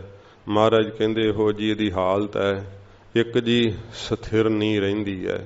ਇਹ ਜਿਵੇਂ ਪਾਰਾ ਡੋਲਦਾ ਰਹਿੰਦਾ ਨਾ, ਇਵੇਂ ਮਹਾਰਾਜ ਕਹਿੰਦੇ ਇਹਦੀ ਹਾਲਤ ਹਰ ਵੇਲੇ ਡੋਲਣ ਵਾਲੀ ਹੈ। ਕਦੇ ਤਾਂ ਬਹੁਤ ਜ਼ਿਆਦਾ ਉੱਚਾ ਚੜ੍ਹ ਜਾਂਦਾ ਹੈ, ਜਿਹੜਾ ਹੈ ਦਸਮ ਦੁਆਰ ਦੇ ਵਿੱਚ ਕਹਿੰਦਾ ਮੇਰੀ ਸਮਾਧੀ ਲੱਗਦੀ ਹੈ, ਤੇ ਕਦੇ ਫਿਰ ਮਹਾਰਾਜ ਕਹਿੰਦੇ ਭਾਈ ਡਿੱਗ ਜਾਂਦਾ ਹੈ, ਬੁਕਾਰਾਂ ਵਿੱਚ ਜਾ ਕਰਕੇ ਖੱਚਤ ਹੋਣ ਲੱਗ ਪੈਂਦਾ ਹੈ। ਜਿਹੜੇ ਮਸ਼ਿੰਦਰ ਨਾਥ ਵਰਗੇ ਸੀ ਉਹ ਦਸਮ ਦੁਆਰ ਵਿੱਚ ਚੜ੍ਹਦੇ ਹੋਏ ਵੀ ਫਿਰ ਅਮਰੂ ਦੀ ਦੇਹ ਵਿੱਚ ਜਾ ਕਰਕੇ ਵੜ ਗਏ ਸੀਗੇ। ਇਹ ਮਨ ਨਹੀਂ ਰੁਕਦਾ ਹੈ, ਕਦੇ ਤਾਂ ਉੱਚਾ ਵਸਣ ਲੱਗ ਜਾਂਦਾ ਹੈ, ਪੁੰਨ ਕਰਮ ਕਰਦਾ ਹੈ, ਭਲੇ ਕਰਮ ਕਰਦਾ ਹੈ। ਮਹਾਰਾਜ ਅੱਗੇ ਦੱਸਣਗੇ ਹੋਰ ਵੀ ਹਾਲਤ ਜੀਵ ਦੀ। ਤੇ ਕਦੇ ਮਹਾਰਾਜ ਕਹਿੰਦੇ ਭਾਈ ਇਹ ਨੀਚ ਕਰਮ ਕਰਨ ਲੱਗ ਜਾਂਦਾ, ਪਾਪ ਕਰਮ ਕਰਨ ਲੱਗ ਜਾਂਦਾ ਏ। ਕਬਹੂ ਸੋਗ ਹਰਖ ਰੰਗ ਹਸੈ। ਤੇ ਕਦੇ ਜਦੋਂ ਪਦਾਰਥ ਪ੍ਰਾਪਤ ਹੁੰਦੇ ਆ ਨਾ, ਉਹਨਾਂ ਦੇ ਪਦਾਰਥਾਂ ਦੀ ਪ੍ਰਾਪਤੀ ਕਰਕੇ ਇਹਨੂੰ ਬੜਾ ਰੰਗ ਆਨੰਦ ਹੁੰਦਾ ਹੈ, ਤੇ ਫਿਰ ਬੜਾ ਹੱਸਦਾ ਹੈ, ਖੁਸ਼ ਹੁੰਦਾ ਹੈ। ਤੇ ਜਦੋਂ ਪਦਾਰਥਾਂ ਨਾਲੋਂ ਵਿਯੋਗ ਪੈਂਦਾ ਫਿਰ ਰੋਂਦਾ ਹੀ ਰੋਂਦਾ ਰਹਿੰਦਾ, ਫਿਰ ਕਦੇ ਰੋਣ ਲੱਗ ਜਾਂਦਾ, ਕਦੇ ਹੱਸਣ ਲੱਗ ਜਾਂਦਾ। ਇਹਦੀ ਜਿਹੜੀ ਖੁਸ਼ੀ ਹੈ ਉਹ ਪਦਾਰਥਾਂ ਦੀ ਪ੍ਰਾਪਤੀ ਵਿੱਚ ਖੁਸ਼ੀ ਮੰਨਦਾ ਹੈ, ਤੇ ਪਦਾਰਥਾਂ ਦੇ ਵਿਯੋਗ ਕਰਕੇ ਦੁੱਖ ਮੰਨਦਾ ਹੈ। ਮਹਾਰਾਜ ਸੱਚੇ ਪਾਤਸ਼ਾਹ ਜੀ ਕਹਿੰਦੇ ਇੱਕ ਜਿਹਾ ਨਹੀਂ ਇਹ ਰਹਿੰਦਾ ਜੀਵ। ਕਦੇ ਤਾਂ ਬਹੁਤ ਜ਼ਿਆਦਾ ਸੋਗ ਦਾ ਰੰਗ ਚੜਿਆ ਹੁੰਦਾ, ਬਹੁਤ ਸੋਗ 'ਚ ਡੁੱਬਿਆ ਰਹਿੰਦਾ, ਚਿੰਤਾਵਾਂ ਝੋਰੇ ਇਹਦਾ ਖਹਿੜਾ ਹੀ ਨਹੀਂ ਛੱਡਦੇ, ਤੇ ਰੋਣਾ ਪੱਲੇ ਪਿਆ ਰਹਿੰਦਾ ਹੈ। ਤੇ ਕਦੇ ਜਦੋਂ ਪਦਾਰਥ ਮਿਲਦੇ ਹੈ ਉਹਨਾਂ ਦੇ ਆਨੰਦ 'ਚ ਖਿੜ ਜਾਂਦਾ ਹੈ, ਬਹੁਤ ਖੁਸ਼ ਹੁੰਦਾ ਹੈ, ਹੱਸਦਾ ਹੈ ਕਿ ਬੜਾ ਭਾਰੀ ਲਾਭ ਖੱਟਿਆ। ਮਹਾਰਾਜ ਕਹਿੰਦੇ ਇਹੋ ਜਿਹੀ ਇਹਦੀ ਹਾਲਤ ਰਹਿੰਦੀ ਹੈ, ਪ੍ਰਣਾਮ ਭਾਵ ਨੂੰ ਸਦਾ ਹੀ ਪ੍ਰਾਪਤ ਹੁੰਦਾ ਰਹਿੰਦਾ ਹੈ। ਇਹ ਛਿਨ ਛਿਨ ਕਾਲ ਵਿੱਚ ਇਹਦੀ ਹਾਲਤ ਬਦਲਦੀ ਹੈ। ਮਹਾਰਾਜ ਸੱਚੇ ਪਾਤਸ਼ਾਹ ਜੀ ਕਹਿੰਦੇ ਕਦੇ ਤਾਂ ਇਹੋ ਜਿਹਾ ਬਣ ਜਾਂਦਾ ਹੈ, ਕਦੇ ਸੋਗ ਨਾਲ ਝੋਰੇ ਕਰਦਾ ਹੈ, ਤੇ ਕਦੇ ਪਦਾਰਥ ਦੇ ਲਾਭ ਨਾਲ ਹੱਸਦਾ ਏ। ਕਬਹੂ ਨਿੰਦ ਚਿੰਦ ਵਿਵਹਾਰ। ਤੇ ਕਦੇ ਮਹਾਰਾਜ ਕਹਿੰਦੇ ਭਾਈ ਨਿੰਦਾ ਜਿਹੜੀ ਹੈ ਉਹ ਕਰਦਾ ਰਹਿੰਦਾ ਹੈ, ਚਿੰਦ ਉਸਤਤ ਦੇ ਵਿੱਚ ਲੱਗਾ ਰਹਿੰਦਾ ਹੈ। ਇਹੋ ਜਿਹਾ ਹੈ ਕਿ ਕਦੇ ਵਿਵਹਾਰਾਂ ਦੇ ਵਿੱਚ ਖਚਿਤ ਹੋਇਆ ਰਹਿੰਦਾ, ਰਾਤ ਦਿਨ ਕੰਮਾਂ ਕਾਰਾਂ 'ਚ ਹੀ ਖੁੱਭਿਆ ਰਹਿੰਦਾ ਹੈ। ਇਸੇ ਪ੍ਰਕਾਰ ਹੀ ਕਬਹੂ ਨਿੰਦ ਚਿੰਦ ਵਿਵਹਾਰ। ਕਦੇ ਇਹਨੂੰ ਆਪਣੀ ਨਿੰਦਾ ਦੀ ਚਿੰਤਾ ਲੱਗੀ ਰਹਿੰਦੀ ਹੈ ਕਿ ਹਾਏ ਮੇਰੀ ਕੋਈ ਨਿੰਦਾ ਨਾ ਕਰੇ, ਜੇ ਕੋਈ ਮੇਰੇ ਬਾਰੇ ਬੁਰਾ ਕਹੇਗਾ ਸਮਾਜ ਵਿੱਚ ਮੇਰਾ ਕੀ ਪ੍ਰਭਾਵ ਰਹਿ ਜਾਏਗਾ। ਜੇ ਕਿਸੇ ਦੀ ਬਾਬਤ ਇਹਨੂੰ ਪਤਾ ਲੱਗ ਜਾਵੇ ਨਾ ਕਿ ਫਲਾਨਾ ਮੇਰੀ ਨਿੰਦਾ ਕਰਦਾ ਏ, ਇਹਦੇ ਮਨ ਵਿੱਚ ਉਹਦੇ ਪ੍ਰਤੀ ਬਾਹਲੀ ਜ਼ਿਆਦੀ ਫਿਰ ਈਰਖਾ ਭਾਵਨਾ ਆ ਜਾਂਦੀ, ਤੇ ਬੜੀ ਚਿੰਤਾ ਕਰਦਾ ਕਿ ਹਾਏ ਮੇਰੀ ਨਿੰਦਾ ਕਿਉਂ ਹੋਈ ਹੈ, ਹਾਏ ਮੈਨੂੰ ਬੁਰਾ ਕਿਉਂ ਆਖਿਆ ਹੈ। ਮਹਾਰਾਜ ਕਹਿੰਦੇ ਕਦੇ ਤਾਂ ਭਾਈ ਇਸ ਤਰ੍ਹਾਂ ਦੀ ਹਾਲਤ ਹੁੰਦੀ ਹੈ ਕਿ ਨਿੰਦਾ ਸੁਣ ਕੇ ਬਾਹਲਾ ਹੀ ਘਬਰਾਉਂਦਾ ਹੈ, ਬਾਹਲਾ ਜ਼ਿਆਦਾ ਇਹਦੇ ਮਨ ਦੇ ਅੰਦਰ ਚਿੰਤਾ ਲੱਗਦੀ ਹੈ। ਇਹਨਾਂ ਵਿਵਹਾਰਾਂ 'ਚ ਹੀ ਮਹਾਰਾਜ ਕਹਿੰਦੇ ਭਾਈ ਪਿਆ ਰਹਿੰਦਾ ਹੈ। ਚਿੰਦ ਦਾ ਅਰਥ ਉਸਤਤ ਵੀ ਹੈ ਤੇ ਚਿੰਦ ਦਾ ਅਰਥ ਚਿੰਤਾ ਵੀ ਹੈ। ਕਦੇ ਤਾਂ ਮਹਾਰਾਜ ਕਹਿੰਦੇ ਇਹਦੀ ਇਹੋ ਜਿਹੀ ਹਾਲਤ ਹੈ। ਇਸੇ ਪ੍ਰਕਾਰ ਕਬਹੂ ਨਿੰਦ ਚਿੰਦ ਵਿਵਹਾਰ। ਕਦੇ ਕਿਸੇ ਦੀ ਨਿੰਦਾ ਆਪ ਕਰਨ ਲੱਗ ਜਾਂਦਾ ਹੈ, ਤੇ ਕਦੇ ਚਿੰਦ ਝੂਠੀ ਖੁਸ਼ਾਮਦ ਕਰਨ ਲੱਗ ਜਾਂਦਾ ਕਿਸੇ ਦੀ, ਪਤਾ ਹੈ ਕਿ ਮਤਲਬ ਕੱਢਾਂਗੇ। ਇਹਨਾਂ ਵਿਵਹਾਰਾਂ 'ਚ ਹੀ ਫਸਿਆ ਰਹਿੰਦਾ ਹੈ। ਝੂਠੀ ਨਿੰਦਾ ਤੇ ਝੂਠੀ ਉਸਤਤ ਦੋਹਾਂ ਤੋਂ ਬਚਣਾ ਚਾਹੀਦਾ ਹੈ ਜੀਵ ਨੂੰ। ਇਹ ਜਿਹੜੇ ਸੁਭਾਅ ਪਏ ਹੋਏ ਆ, ਮਹਾਰਾਜ ਕਹਿੰਦੇ ਕਦੇ ਤਾਂ ਇਹੋ ਜਿਹਾ ਹੋ ਜਾਂਦਾ ਕਿ ਈਰਖਾ ਵਸ ਆ ਕਰਕੇ ਉਹਦੇ ਵਿੱਚ ਦੋਸ਼ ਕੱਢਦਾ ਹੈ, ਨਿੰਦਾ ਕਰਦਾ ਹੈ, ਤੇ ਕਦੇ ਕਿਸੇ ਦੀ ਖੁਸ਼ਾਮਦ ਕਰਦਾ ਹੈ, ਬਹੁਤ ਐਵੇਂ ਬਿਨਾਂ ਮਤਲਬ ਤੋਂ ਉਸਤਤ ਕਰੀ ਜਾਂਦਾ। ਇਹਨਾਂ ਵਿਵਹਾਰਾਂ ਵਿੱਚ ਮਹਾਰਾਜ ਕਹਿੰਦੇ ਭਾਈ ਇਹ ਲੱਗਾ ਹੋਇਆ, ਇਹੋ ਜਿਹੇ ਵਿਹਾਰਾਂ ਵਿੱਚ ਕੁਸ਼ਲ ਰਹਿੰਦਾ ਹੈ ਜੀਵ। ਕਬਹੂ ਊਬ ਆਕਾਸ ਪਿਆਲ, ਕਬਹੂ ਊਬ ਆਕਾਸ ਪਿਆਲ, ਕਦੇ ਊਬ ਉੱਚਾ ਚੜ ਜਾਂਦਾ ਹੈ ਆਕਾਸ਼ ਦੇ ਅੰਦਰ ਪੰਛੀ ਬਣ ਕਰਕੇ, ਤੇ ਕਦੀ ਫਿਰ ਪਤਾਲ ਦੇ ਵਿੱਚ ਜਿਹੜਾ ਸਾਧ ਸੰਗਤ ਜੀ ਨੀਵਾਂ ਡਿੱਗ ਜਾਂਦਾ ਸੱਪ ਆਦਿਕ ਦੀਆਂ ਜੂਨਾਂ ਦੇ ਵਿੱਚ ਜਾ ਕਰਕੇ। ਜਿਵੇਂ ਉਹ ਨੌਖ ਰਾਜਾ ਸੀ ਨਾ ਤੇ ਚੜ ਗਿਆ ਸੀ ਸਵਰਗਾਂ ਦਾ ਰਾਜਾ ਬਣ ਗਿਆ। ਕਬਹੂ ਊਪ ਆਕਾਸ਼ ਪਾਤਾਲ, ਊਬ ਚੜ ਗਿਆ ਆਕਾਸ਼ ਦੇ ਅੰਦਰ ਤੇ ਇੰਦਰ ਦੇ ਰਾਜ ਨੂੰ ਪ੍ਰਾਪਤ ਹੋਇਆ। ਏਡਾ ਜੱਗਾਂ ਦਾ ਇਹਨੂੰ ਫਲ ਪ੍ਰਾਪਤ ਹੋਇਆ। ਤੇ ਜਦੋਂ ਫਿਰ ਵਿਸ਼ਿਆਂ ਕਰਕੇ ਜਿਹੜੀ ਸੀ ਸਚੀ ਉਹਦੀ ਅਪਸ਼ਰਾ ਉਹਨੂੰ ਭੋਗਣ ਵਾਸਤੇ ਚੱਲਿਆ ਸੀਗਾ, ਤੇ ਉਹਨ ਕਿਹਾ ਸੀ ਰਿਖੀਆਂ ਦੀ ਪਾਲਕੀ ਤੇ ਚੜ ਕੇ ਆਈ, ਉਹਨਾਂ ਦੇ ਮੋਢਿਆਂ ਦੇ ਉੱਤੇ ਪਾਲਕੀ ਚੱਕੀ ਹੋਵੇ। ਉਹ ਫਿਰ ਰਿਖੀ ਵਿਚਾਰੇ ਹੌਲੀ ਹੌਲੀ ਤੁਰਦੇ ਸੀ ਤੇ ਪਾਲਕੀ ਵਿੱਚ ਬੈਠਾ ਹੋਇਆ ਇੱਕ ਜੜ ਭਰਤ ਜਿਹੜਾ ਰਿਖੀ ਸੀ, ਕਹਿੰਦੇ ਉਹਦੇ ਛਾਂਟਾ ਮਾਰਿਆ। ਕਹਿੰਦਾ ਸਰਪ ਸਰਪ, ਸੰਸਕ੍ਰਿਤ ਵਿੱਚ ਸਰਪ ਸਰਪ ਛੇਤੀ ਛੇਤੀ ਨੂੰ ਕਹਿੰਦੇ ਆ ਵੀ ਛੇਤੀ ਚੱਲ ਛੇਤੀ ਚੱਲ। ਵਕਾਰਾਂ ਦਾ ਪੀੜਤ ਹੋਇਆ ਇਉਂ ਕਹੇ। ਉਹਨ ਕਿਹਾ ਕਿ ਸੱਪ ਤੂੰ ਬਣ ਮੈਂ ਕਿਉਂ ਬਣਾ। ਫਿਰ ਉਥੋਂ ਕਿੱਥੋਂ ਇੰਦਰ ਰਾਜੇ ਦੀ ਪਦਵੀ ਤੋਂ ਸੱਪ ਬਣ ਕੇ ਪਤਾਲ ਵਿੱਚ ਜਾ ਡਿੱਗਿਆ ਸੀਗਾ। ਇਉਂ ਸੱਚੇ ਪਾਤਸ਼ਾਹ ਜੀ ਮਹਾਰਾਜ ਕਹਿੰਦੇ ਆ ਕਦੇ ਤਾਂ ਉੱਚਾ ਚੜ ਜਾਂਦਾ ਹੈ ਤੇ ਕਦੇ ਫਿਰ ਨੀਵਾਂ ਆ ਕਰਕੇ ਡਿੱਗ ਜਾਂਦਾ ਹੈ। ਇਹ ਚਿੱਤ ਦੀ ਹਾਲਤ ਵੀ ਇਹੋ ਜਿਹੀ ਹੁੰਦੀ ਹੈ। ਕਬਹੂ ਜੀੜਾ ਊਬ ਚੜਤ ਹੈ, ਕਬਹੂ ਜਾਏ ਪਿਆਲੇ, ਲੋਭੀ ਜੀੜਾ ਥਿਰ ਨਾ ਰਹਿਤ ਹੈ, ਚਾਰੇ ਕੁੰਡਾਂ ਭਾਲੇ। ਕਦੇ ਤਾਂ ਬੜਾ ਉੱਚਾ ਚੜ ਜਾਂਦਾ, ਸ੍ਰੇਸ਼ਟ ਪੁਰਖ ਬਣ ਬੈਠਦਾ ਹੈ ਕਿ ਅਸੀਂ ਤਾਂ ਸੰਤ ਹੁੰਨੇ ਆ, ਬੜੇ ਦਾਨੇ ਜਿਹੜੇ ਆ ਗੁਣ ਕਥਨ ਕਰਦਾ, ਬੜੀਆਂ ਦਾਨੀਆਂ ਗੱਲਾਂ ਕਰਦਾ ਹੈ।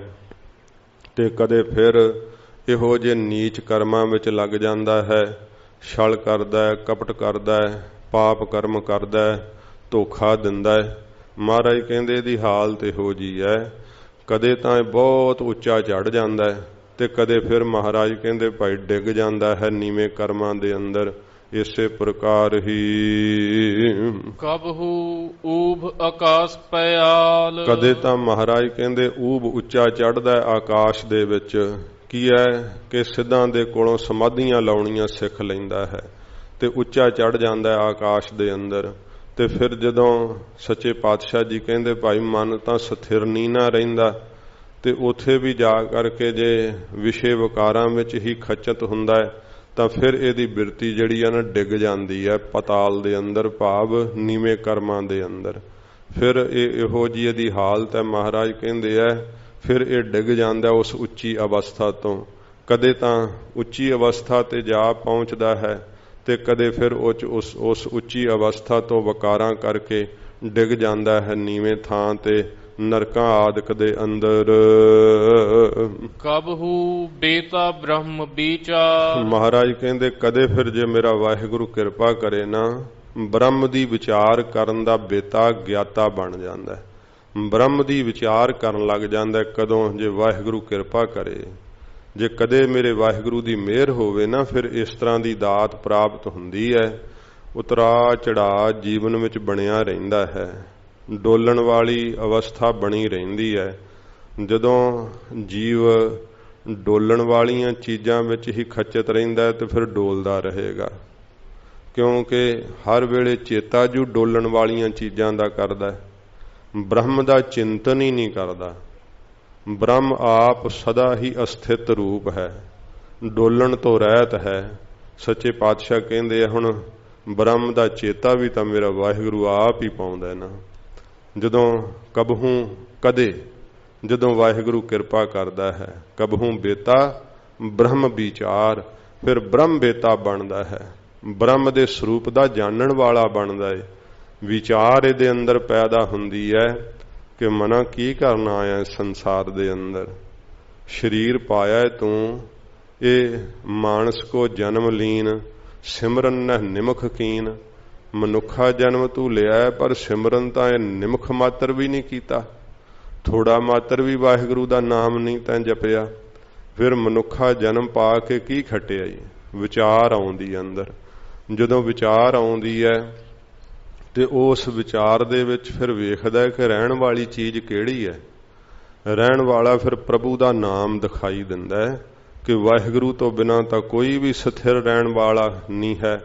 ਇਸ ਕਰਕੇ ਫਿਰ ਬ੍ਰਹਮ ਨਾਲ ਜੁੜ ਜਾਂਦਾ ਹੈ। ਜਦੋਂ ਮਹਾਰਾਜ ਕਹਿੰਦੇ ਇਹਨੂੰ ਵਿਚਾਰ ਪ੍ਰਾਪਤ ਹੁੰਦੀ ਹੈ ਨਾ ਜਦੋਂ ਕਦੇ, ਤੇ ਫਿਰ ਉਸ ਵਿਚਾਰ ਦੇ ਨਾਲ ਇਹ ਸਦੀਵੀ ਰਹਿਣ ਵਾਲਾ ਬ੍ਰਹਮ ਜਿਹੜਾ ਨਾ ਉਹਨੂੰ ਜਾਣਨ ਦੇ ਵਿੱਚ ਜਦੋਂ ਪੈਂਦਾ ਏ, ਬ੍ਰਹਮ ਦਾ ਜਦੋਂ ਚਿੰਤਨ ਕਰਦਾ ਏ, ਤੇ ਫਿਰ ਮਹਾਰਾਜ ਕਹਿੰਦੇ ਕੀ ਬਖਸ਼ਿਸ਼ ਹੁੰਦੀ ਹੈ। ਹਜੂਰ ਦੱਸਦੇ ਹਨ, ਕਬਹੂ ਬੇਤਾ ਬ੍ਰਹਮ ਵਿਚਾਰ। ਕਦੇ ਜਦੋਂ ਮਹਾਰਾਜ ਕਹਿੰਦੇ ਭਾਈ ਬ੍ਰਹਮ ਦਾ ਬੇਤਾ ਬਣਦਾ ਹੈ, ਬ੍ਰਹਮ ਸਰੂਪ ਨੂੰ ਜਾਣਦਾ ਹੈ, ਵਿਚਾਰ ਕਰਕੇ ਸਿਮਰਨ ਅਭਿਆਸ ਕਰਕੇ ਵਿਚਾਰ ਦੇ ਤਰਾਜੂ ਵਿੱਚ ਤੋਲ ਲੈਂਦਾ ਏ ਕਿ ਬ੍ਰਹਮ ਹੀ ਸਦਾ ਕਾਇਮ ਰਹਿਣ ਵਾਲਾ ਹੈ, ਬਾਕੀ ਸਭ ਕੁਝ ਨਾਸ਼ ਹੋ ਜਾਣ ਵਾਲਾ ਹੈ। ਜਦੋਂ ਇਸ ਬ੍ਰਹਮ ਦੇ ਸਰੂਪ ਦਾ ਬੇਤਾ ਬਣਦਾ ਵਿਚਾਰ ਕਰਕੇ, ਨਾਨਕ ਆਪ ਮਿਲਾਵਣ ਹਾਰ। ਧੰਨ ਗੁਰੂ ਅਰਜਨ ਦੇਵ ਸੱਚੇ ਪਾਤਸ਼ਾਹ ਜੀ ਕਹਿੰਦੇ ਮੇਰਾ ਪ੍ਰਭੂ ਫਿਰ ਆਪ ਹੀ ਉਹਨੂੰ ਆਪਣੇ ਸਰੂਪ ਵਿੱਚ ਮੇਲ ਲੈਂਦਾ ਹੈ। ਮਿਲਾਵਣ ਹਾਰ, ਮਿਲਾਉਣ ਵਾਲਾ ਹੈ ਵਾਹਿਗੁਰੂ। ਇਹ ਫਿਰ ਡੋਲਣ ਦੀ ਅਵਸਥਾ ਮੁੱਕ ਜਾਂਦੀ ਹੈ। ਫਿਰ ਉੱਚੇ ਨੀਵੇਂ, ਜਿਹੜਾ ਉੱਚੇ ਚੜ੍ਹਨਾ ਤੇ ਨੀਵੇਂ ਡਿੱਗਣਾ, ਇਹ ਸਾਧ ਸੰਗਤ ਦੀ ਹਾਲਤ ਮੁੱਕ ਜਾਂਦੀ ਹੈ। ਭਟਕਣਾ ਮੁੱਕ ਜਾਂਦੀ ਹੈ, ਦੁੰਦਵਾਦ ਮੁੱਕ ਜਾਂਦਾ ਏ। ਵਾਹਿਗੁਰੂ ਜੀ ਜਦੋਂ ਕਿਰਪਾ ਕਰਦੇ ਐ ਉਦੋਂ ਜੀਵ ਦੇ ਭਾਗ ਜਾਗਦੇ ਐ, ਤੇ ਫਿਰ ਇਹਨੂੰ ਬ੍ਰਹਮ ਦੇ ਸਰੂਪ ਦਾ ਜਿਹੜਾ ਇਹਨਾਂ ਮਨ ਦੇ ਅੰਦਰ ਭਾਵ ਪ੍ਰਾਪਤ ਹੁੰਦਾ ਹੈ। ਬ੍ਰਹਮ ਦਾ ਚੇਤਾ ਕਰਦਾ ਹੈ ਆਪਣੇ ਅੰਦਰ, ਤੇ ਬ੍ਰਹਮ ਆਪ ਫਿਰ ਸਦਾ ਹੀ ਟਿਕੇ ਰਹਿਣ ਵਾਲਾ ਇੱਕ ਰਸ ਆਨੰਦ ਸਰੂਪ ਹੈ। ਜਦੋਂ ਉਸ ਸਰੂਪ ਦਾ ਆਵਾਹਨ ਕਰਦਾ ਹੈ, ਚੇਤਾ ਕਰਦਾ ਹੈ, ਤੇ ਫਿਰ ਇਹਦੀ ਡੋਲਣ ਵਾਲੀ ਅਵਸਥਾ ਮਹਾਰਾਜ ਕਹਿੰਦੇ ਮੁੱਕਦੀ ਹੈ। ਮੇਰਾ ਪ੍ਰਭੂ ਆਪ ਹੀ ਮਿਲਾਉਣ ਵਾਲਾ ਹੈ, ਆਪਣੇ ਸਰੂਪ ਦੇ ਅੰਦਰ ਅਭੇਦ ਕਰ ਲੈਣ ਵਾਲਾ ਹੈ। ਕਬਹੂ ਨਿਰਤ ਕਰੈ ਬਹੁ ਭਾਂਤ। ਤੇ ਹਜੂਰ ਹੁਣ ਕਹਿੰਦੇ ਆ ਕਬਹੂ ਨਿਰਤ ਕਰੈ ਬਹੁ ਭਾਂਤ। ਕਦੇ ਤਾਂ ਬਹੁਤ ਤਰੀਕਿਆਂ ਦੇ ਨਿਰਤਕਾਰੀ ਕਰਦਾ ਹੈ, ਇੱਕ ਨਿਰਤ ਨਹੀਂ। ਕਦੇ ਤਾਂ ਜਿਹੜਾ ਉਹ ਡਾਂਡੀਆ ਨਾਚ ਨੱਚਦਾ ਹੈ, ਕਦੇ ਕੋਈ ਡਾਂਸ ਕਰਦਾ ਹੈ, ਕਦੇ ਕੋਈ ਨਿਰਤ ਕਰਦਾ ਹੈ। ਇਉਂ ਤਰ੍ਹਾਂ ਤਰ੍ਹਾਂ ਦੇ ਨਾਚ ਹੀ ਸਿੱਖਦਾ ਰਹਿੰਦਾ। ਕੋਈ ਭੰਗੜਾ ਤੇ ਗਿੱਧਾ ਹੀ ਪਾਉਂਦੇ ਰਹਿੰਦੇ ਐ। ਮਹਾਰਾਜ ਕਹਿੰਦੇ ਇਸ ਤਰ੍ਹਾਂ ਦਾ ਹੈ। ਕਦੇ ਭਾਈ ਤਰ੍ਹਾਂ ਤਰ੍ਹਾਂ ਦੇ ਨਾਨਾ ਪ੍ਰਕਾਰ ਦੇ ਨਾਚ ਦੇ ਨੱਚਣ ਵਿੱਚ ਹੀ ਲੱਗਿਆ ਰਹਿੰਦਾ। ਇਸੇ ਪ੍ਰਕਾਰ ਹੀ ਕਬਹੂ ਨਿਰਤ ਕਰੈ ਬਹੁ ਭਾਂਤ। ਕਦੇ ਬਹੁਤ ਤਰੀਕਿਆਂ ਨਾਲ ਨਾ ਮਾਇਆ ਵਾਸਤੇ ਨਾਚ ਨੱਚਦਾ ਹੈ। ਮਾਇਆ ਇਹਨੂੰ ਇਉਂ ਨਚਾਉਂਦੀ ਹੈ, ਨਿਰਤਿਅੰ ਕਰੋਤ ਜਥਾ ਮਰਕਟ ਹੈ। ਜਿਵੇਂ ਬਾਂਦਰ ਨਹੀਂ ਨੱਚਦਾ ਕਲੰਦਰ ਦੇ ਡੰਬਰੂ ਦੇ ਅੱਗੇ, ਐ ਮਾਇਆ ਇਹਨੂੰ ਨਚਾਉਂਦੀ ਹੈ। ਫਿਰ ਤੇ ਬਹੁਤ ਤਰੀਕਿਆਂ ਨਾਲ ਨਾਚ ਨੱਚਦਾ ਹੈ। ਮਾਇਆ ਦੀ ਪ੍ਰਾਪਤੀ ਲਈ ਕਦੇ ਬੜਾ ਸਖਤ ਹੋ ਜਾਂਦਾ ਹੈ, ਬੜਾ ਕ੍ਰੋਧੀ ਹੋ ਜਾਂਦਾ ਹੈ, ਤੇ ਫਿਰ ਕਦੇ ਮਾਇਆ ਦੀ ਪ੍ਰਾਪਤੀ ਵਾਸਤੇ ਇੰਨੀ ਨਰਮਾਈ ਧਾਰਨ ਕਰਦਾ ਕਿ ਜਿਹਦੇ ਨਹੀਂ ਵੀ ਜਿਹੜਾ ਹੈ ਅੱਗੇ ਝੁਕਣਾ, ਉਹਦੇ ਅੱਗੇ ਵੀ ਝੁਕਦਾ ਹੈ। ਤੇ ਬਹੁਤ ਜ਼ਿਆਦੇ ਅਨੇਕਾਂ ਪ੍ਰਕਾਰ ਦੇ ਜਿਹੜੇ ਆ ਉਹ ਨਿਰਤਕਾਰੀ ਕਰਦਾ ਹੈ। ਕਿਉਂ ਕਰਦਾ ਹੈ? ਮਾਇਆ ਵਾਸਤੇ ਕਰਦਾ ਹੈ। ਮਹਾਰਾਜ ਕਹਿੰਦੇ ਬਹੁਤ ਭਾਂਤ, ਬਹੁਤ ਤਰੀਕਿਆਂ ਨਾਲ ਇਹ ਨਾਚ ਨੱਚਦਾ ਸਮਾਜ ਦੇ ਅੰਦਰ। ਇਹ ਨਾਚ ਹੀ ਨੱਚਣਾ ਹੁੰਦਾ ਜਿਹੜਾ ਤਰ੍ਹਾਂ ਤਰ੍ਹਾਂ ਦੇ ਕਈ ਪ੍ਰਕਾਰ ਦੇ ਰੂਪ ਬਣਾਉਣੇ ਹਨ। ਤੇ ਉਹਦੇ ਪਿੱਛੇ ਪ੍ਰਯੋਜਨ ਕੀ ਹੈ? ਮਾਇਆ ਦੀ ਪ੍ਰਾਪਤੀ। ਇੱਛਾ ਕੀ ਹੈ? ਕਿ ਮੈਨੂੰ ਧਨ ਮਿਲੇ, ਪਦਾਰਥ ਮਿਲਣ। ਮਹਾਰਾਜ ਕਹਿੰਦੇ ਕਦੇ ਤਾਂ ਫਿਰ ਵਾਹਿਗੁਰੂ ਇਸ ਤਰ੍ਹਾਂ ਇਹਨੂੰ ਨਾਚ ਨਚਾਉਂਦਾ ਤਰ੍ਹਾਂ ਤਰ੍ਹਾਂ ਦੇ। ਇਹ ਫਿਰ ਨਾਚਾ ਹੋ ਕਰਕੇ ਨੱਚਦਾ ਇਸੇ ਪ੍ਰਕਾਰ ਹੀ। ਕਬਹੂ ਨਿਰਤ ਕਰੈ ਬਹੁ ਭਾਂਤ। ਕਦੇ ਬਹੁਤ ਤਰੀਕਿਆਂ ਨਾਲ ਨਿਰਤ ਕੀ ਨਿਰਣੇ ਕਰਨ 'ਚ ਹੀ ਲੱਗਾ ਰਹਿੰਦਾ ਹੈ ਕਿ ਇਹ ਕੀ ਹੈ, ਉਹ ਕੀ ਹੈ, ਇਸ ਤਰ੍ਹਾਂ ਕਿਵੇਂ ਹੋ ਸਕਦਾ ਹੈ। ਐ ਨਿਰਣੇ ਕਰਨ 'ਚ ਹੀ ਲੱਗਾ ਰਹਿੰਦਾ ਹੈ ਕਿ ਮੈਂ ਨਤੀਜਾ ਕੱਢ ਕੇ ਵੇਖਣਾ ਹੈ, ਇਹਦਾ ਸਿਰਾ ਕੀ ਹੈ। ਉਹ ਹਰ ਇੱਕ ਚੀਜ਼ ਦਾ ਇਉਂ ਹੀ ਸੋਚਦਾ ਹੈ ਕਿ ਮੈਨੂੰ ਜਿਵੇਂ ਪਤਾ ਹੀ ਹੋਣਾ ਚਾਹੀਦਾ। ਤੇ ਸਾਰਾ ਕੁਝ ਥੋੜ੍ਹਾ ਮਨੁੱਖ ਨੂੰ ਪਤਾ ਲੱਗ ਸਕਦਾ, ਪਰ ਕਦੇ ਹੈ ਕਿ ਬੜਾ ਸਿਆਣਾ ਬਣ ਕੇ ਹਰੇਕ ਚੀਜ਼ ਦਾ ਮਹਾਰਾਜ ਕਹਿੰਦੇ ਨਿਰਣਾ ਕਰਨ 'ਚ ਹੀ ਫਸਿਆ ਰਹਿੰਦਾ ਏ। ਕਬਹੂ ਸੋਏ ਰਹਿ ਦਿਨ ਰਾਤ। ਤੇ ਕਦੇ ਫਿਰ ਮੰਜੇ ਨਾਲ ਹੀ ਸ਼ਰਤ ਲਾ ਲੈਂਦਾ ਹੈ। ਕਈ ਇੰਨਾ ਸੌਂਦੇ ਆ ਨਾ, ਉਹ ਮੰਜੇ ਨਾਲ ਹੀ ਕਹਿੰਦੇ ਸ਼ਰਤ ਲਾਈ ਹੁੰਦੀ। ਕਹਿੰਦੇ ਮੰਜਾ ਹਾਰੂਗਾ, ਮੈਂ ਨਹੀਂ ਹਾਰਨਾ। ਤੇ ਫਿਰ 24 ਘੰਟੇ ਵੀ ਸੁੱਤੇ ਲੜਿਓ, ਉਹ ਲੱਕ ਦੁਖਣ ਲੱਗ ਜਾਏਗਾ, ਪਰ ਮਨ ਇੰਨਾ ਢੀਠ ਹੈ ਫਿਰ ਵੀ ਨਹੀਂ ਉੱਠਣ ਦਿੰਦਾ ਸਰੀਰ ਨੂੰ।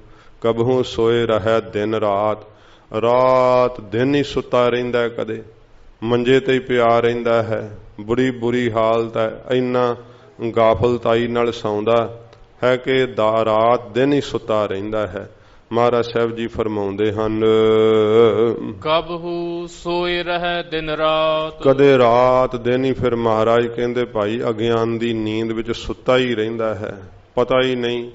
ਨਿਤਨੇਮ ਵੀ ਕਰਨਾ ਛੁੱਟ ਜਾਂਦਾ ਹੈ, ਅੰਮ੍ਰਿਤ ਛਕਿਆ ਹੁੰਦਾ ਹੈ ਕਿ ਪੁੱਛੀਏ ਜੀ ਨਿਤਨੇਮ ਕਰਦੇ ਹੋ? ਦੁੱਖ ਤਾਂ ਆਪਣੇ ਖੋਲ ਖੋਲ ਕੇ ਸੁਣਾਉਂਦੇ ਐ, ਤੇ ਜੇ ਪੁੱਛ ਲਈਏ ਕਿ ਨਿਤਨੇਮ ਕਰਦੇ ਹੋ, ਉਹ ਤਾਂ ਜੀ ਨਹੀਂ ਕਰਦੇ। ਭਈ ਤੁਸੀਂ 5 ਬਾਣੀਆਂ ਨਹੀਂ ਪੜ੍ਹਦੇ ਤੇ ਫਿਰ ਹੋਰ ਕਿਹੜੀ ਕੋਈ ਦਵਾਈ ਲਿਆ ਕਰਕੇ ਦੇਊਗਾ ਜਿਹਦੇ ਨਾਲ ਰਾਜੀ ਹੋ ਜਾਓਗੇ। ਸੱਚੇ ਪਾਤਸ਼ਾਹ ਜੀ ਮਹਾਰਾਜ ਕਹਿੰਦੇ ਭਾਈ ਜੀਵ ਦੀ ਹਾਲਤ ਇਸ ਤਰ੍ਹਾਂ ਦੀ ਹੈ, ਕਦੇ ਤਾਂ ਅਗਿਆਨਤਾ ਦੀ ਨੀਂਦ ਸੁੱਤਾ ਪਿਆ ਨਿਤਨੇਮ ਨੂੰ ਹੀ ਵਿਸਾਰ ਛੱਡਦਾ ਹੈ, ਐਡਾ ਮੋਹ ਦੀ ਨੀਂਦ ਵਿੱਚ ਸੌਂ ਜਾਂਦਾ ਹੈ। ਰਾਤ ਦਿਨ ਸੁੱਤੇ ਪਏ ਦੀ ਲੰਘਦੀ ਹੈ, ਕੰਮਾਂ ਕਾਰਾਂ ਵਿੱਚ ਕੁਸ਼ਲ ਰਹਿੰਦਾ ਹੈ, ਸਤ ਸੰਗਤ ਨਹੀਂ ਕਰਦਾ, ਭਜਨ ਨਹੀਂ ਕਰਦਾ। ਇਹ ਮਹਾਰਾਜ ਕਹਿੰਦੇ ਵਾਹਿਗੁਰੂ ਜੀ ਦਾ ਹੁਕਮ ਹੀ ਵਰਤ ਰਿਹਾ। ਕਦੇ ਤਾਂ ਰਾਤ ਦਿਨ ਹੀ ਮਹਾਰਾਜ ਕਹਿੰਦੇ ਸੁੱਤੇ ਪਏ ਦੀ ਵਿਹਾਉਂਦੀ ਹੈ, ਲੰਘ ਜਾਂਦੀ ਹੈ। ਕਬਹੂ ਮਹਾ ਕ੍ਰੋਧ ਬਿਕਰਾਲ, ਤੇ ਕਦੇ ਮਹਾਰਾਜ ਕਹਿੰਦੇ ਭਾਈ ਮਹਾ ਕ੍ਰੋਧ, ਵੱਡਾ ਭਿਆਨਕ ਕ੍ਰੋਧ ਜਦੋਂ ਇਹਨੂੰ ਆਉਂਦਾ ਹੈ ਨਾ ਤੇ ਬੜਾ ਬਿਕਰਾਲ ਭਿਆਨਕ ਹੋ ਜਾਂਦਾ ਹੈ, ਡਰ ਦੇਣ ਵਾਲਾ। ਫਿਰ ਵੇਖ ਕਰਕੇ ਇਹਦੇ ਵੱਲ ਡਰ ਆਉਂਦਾ।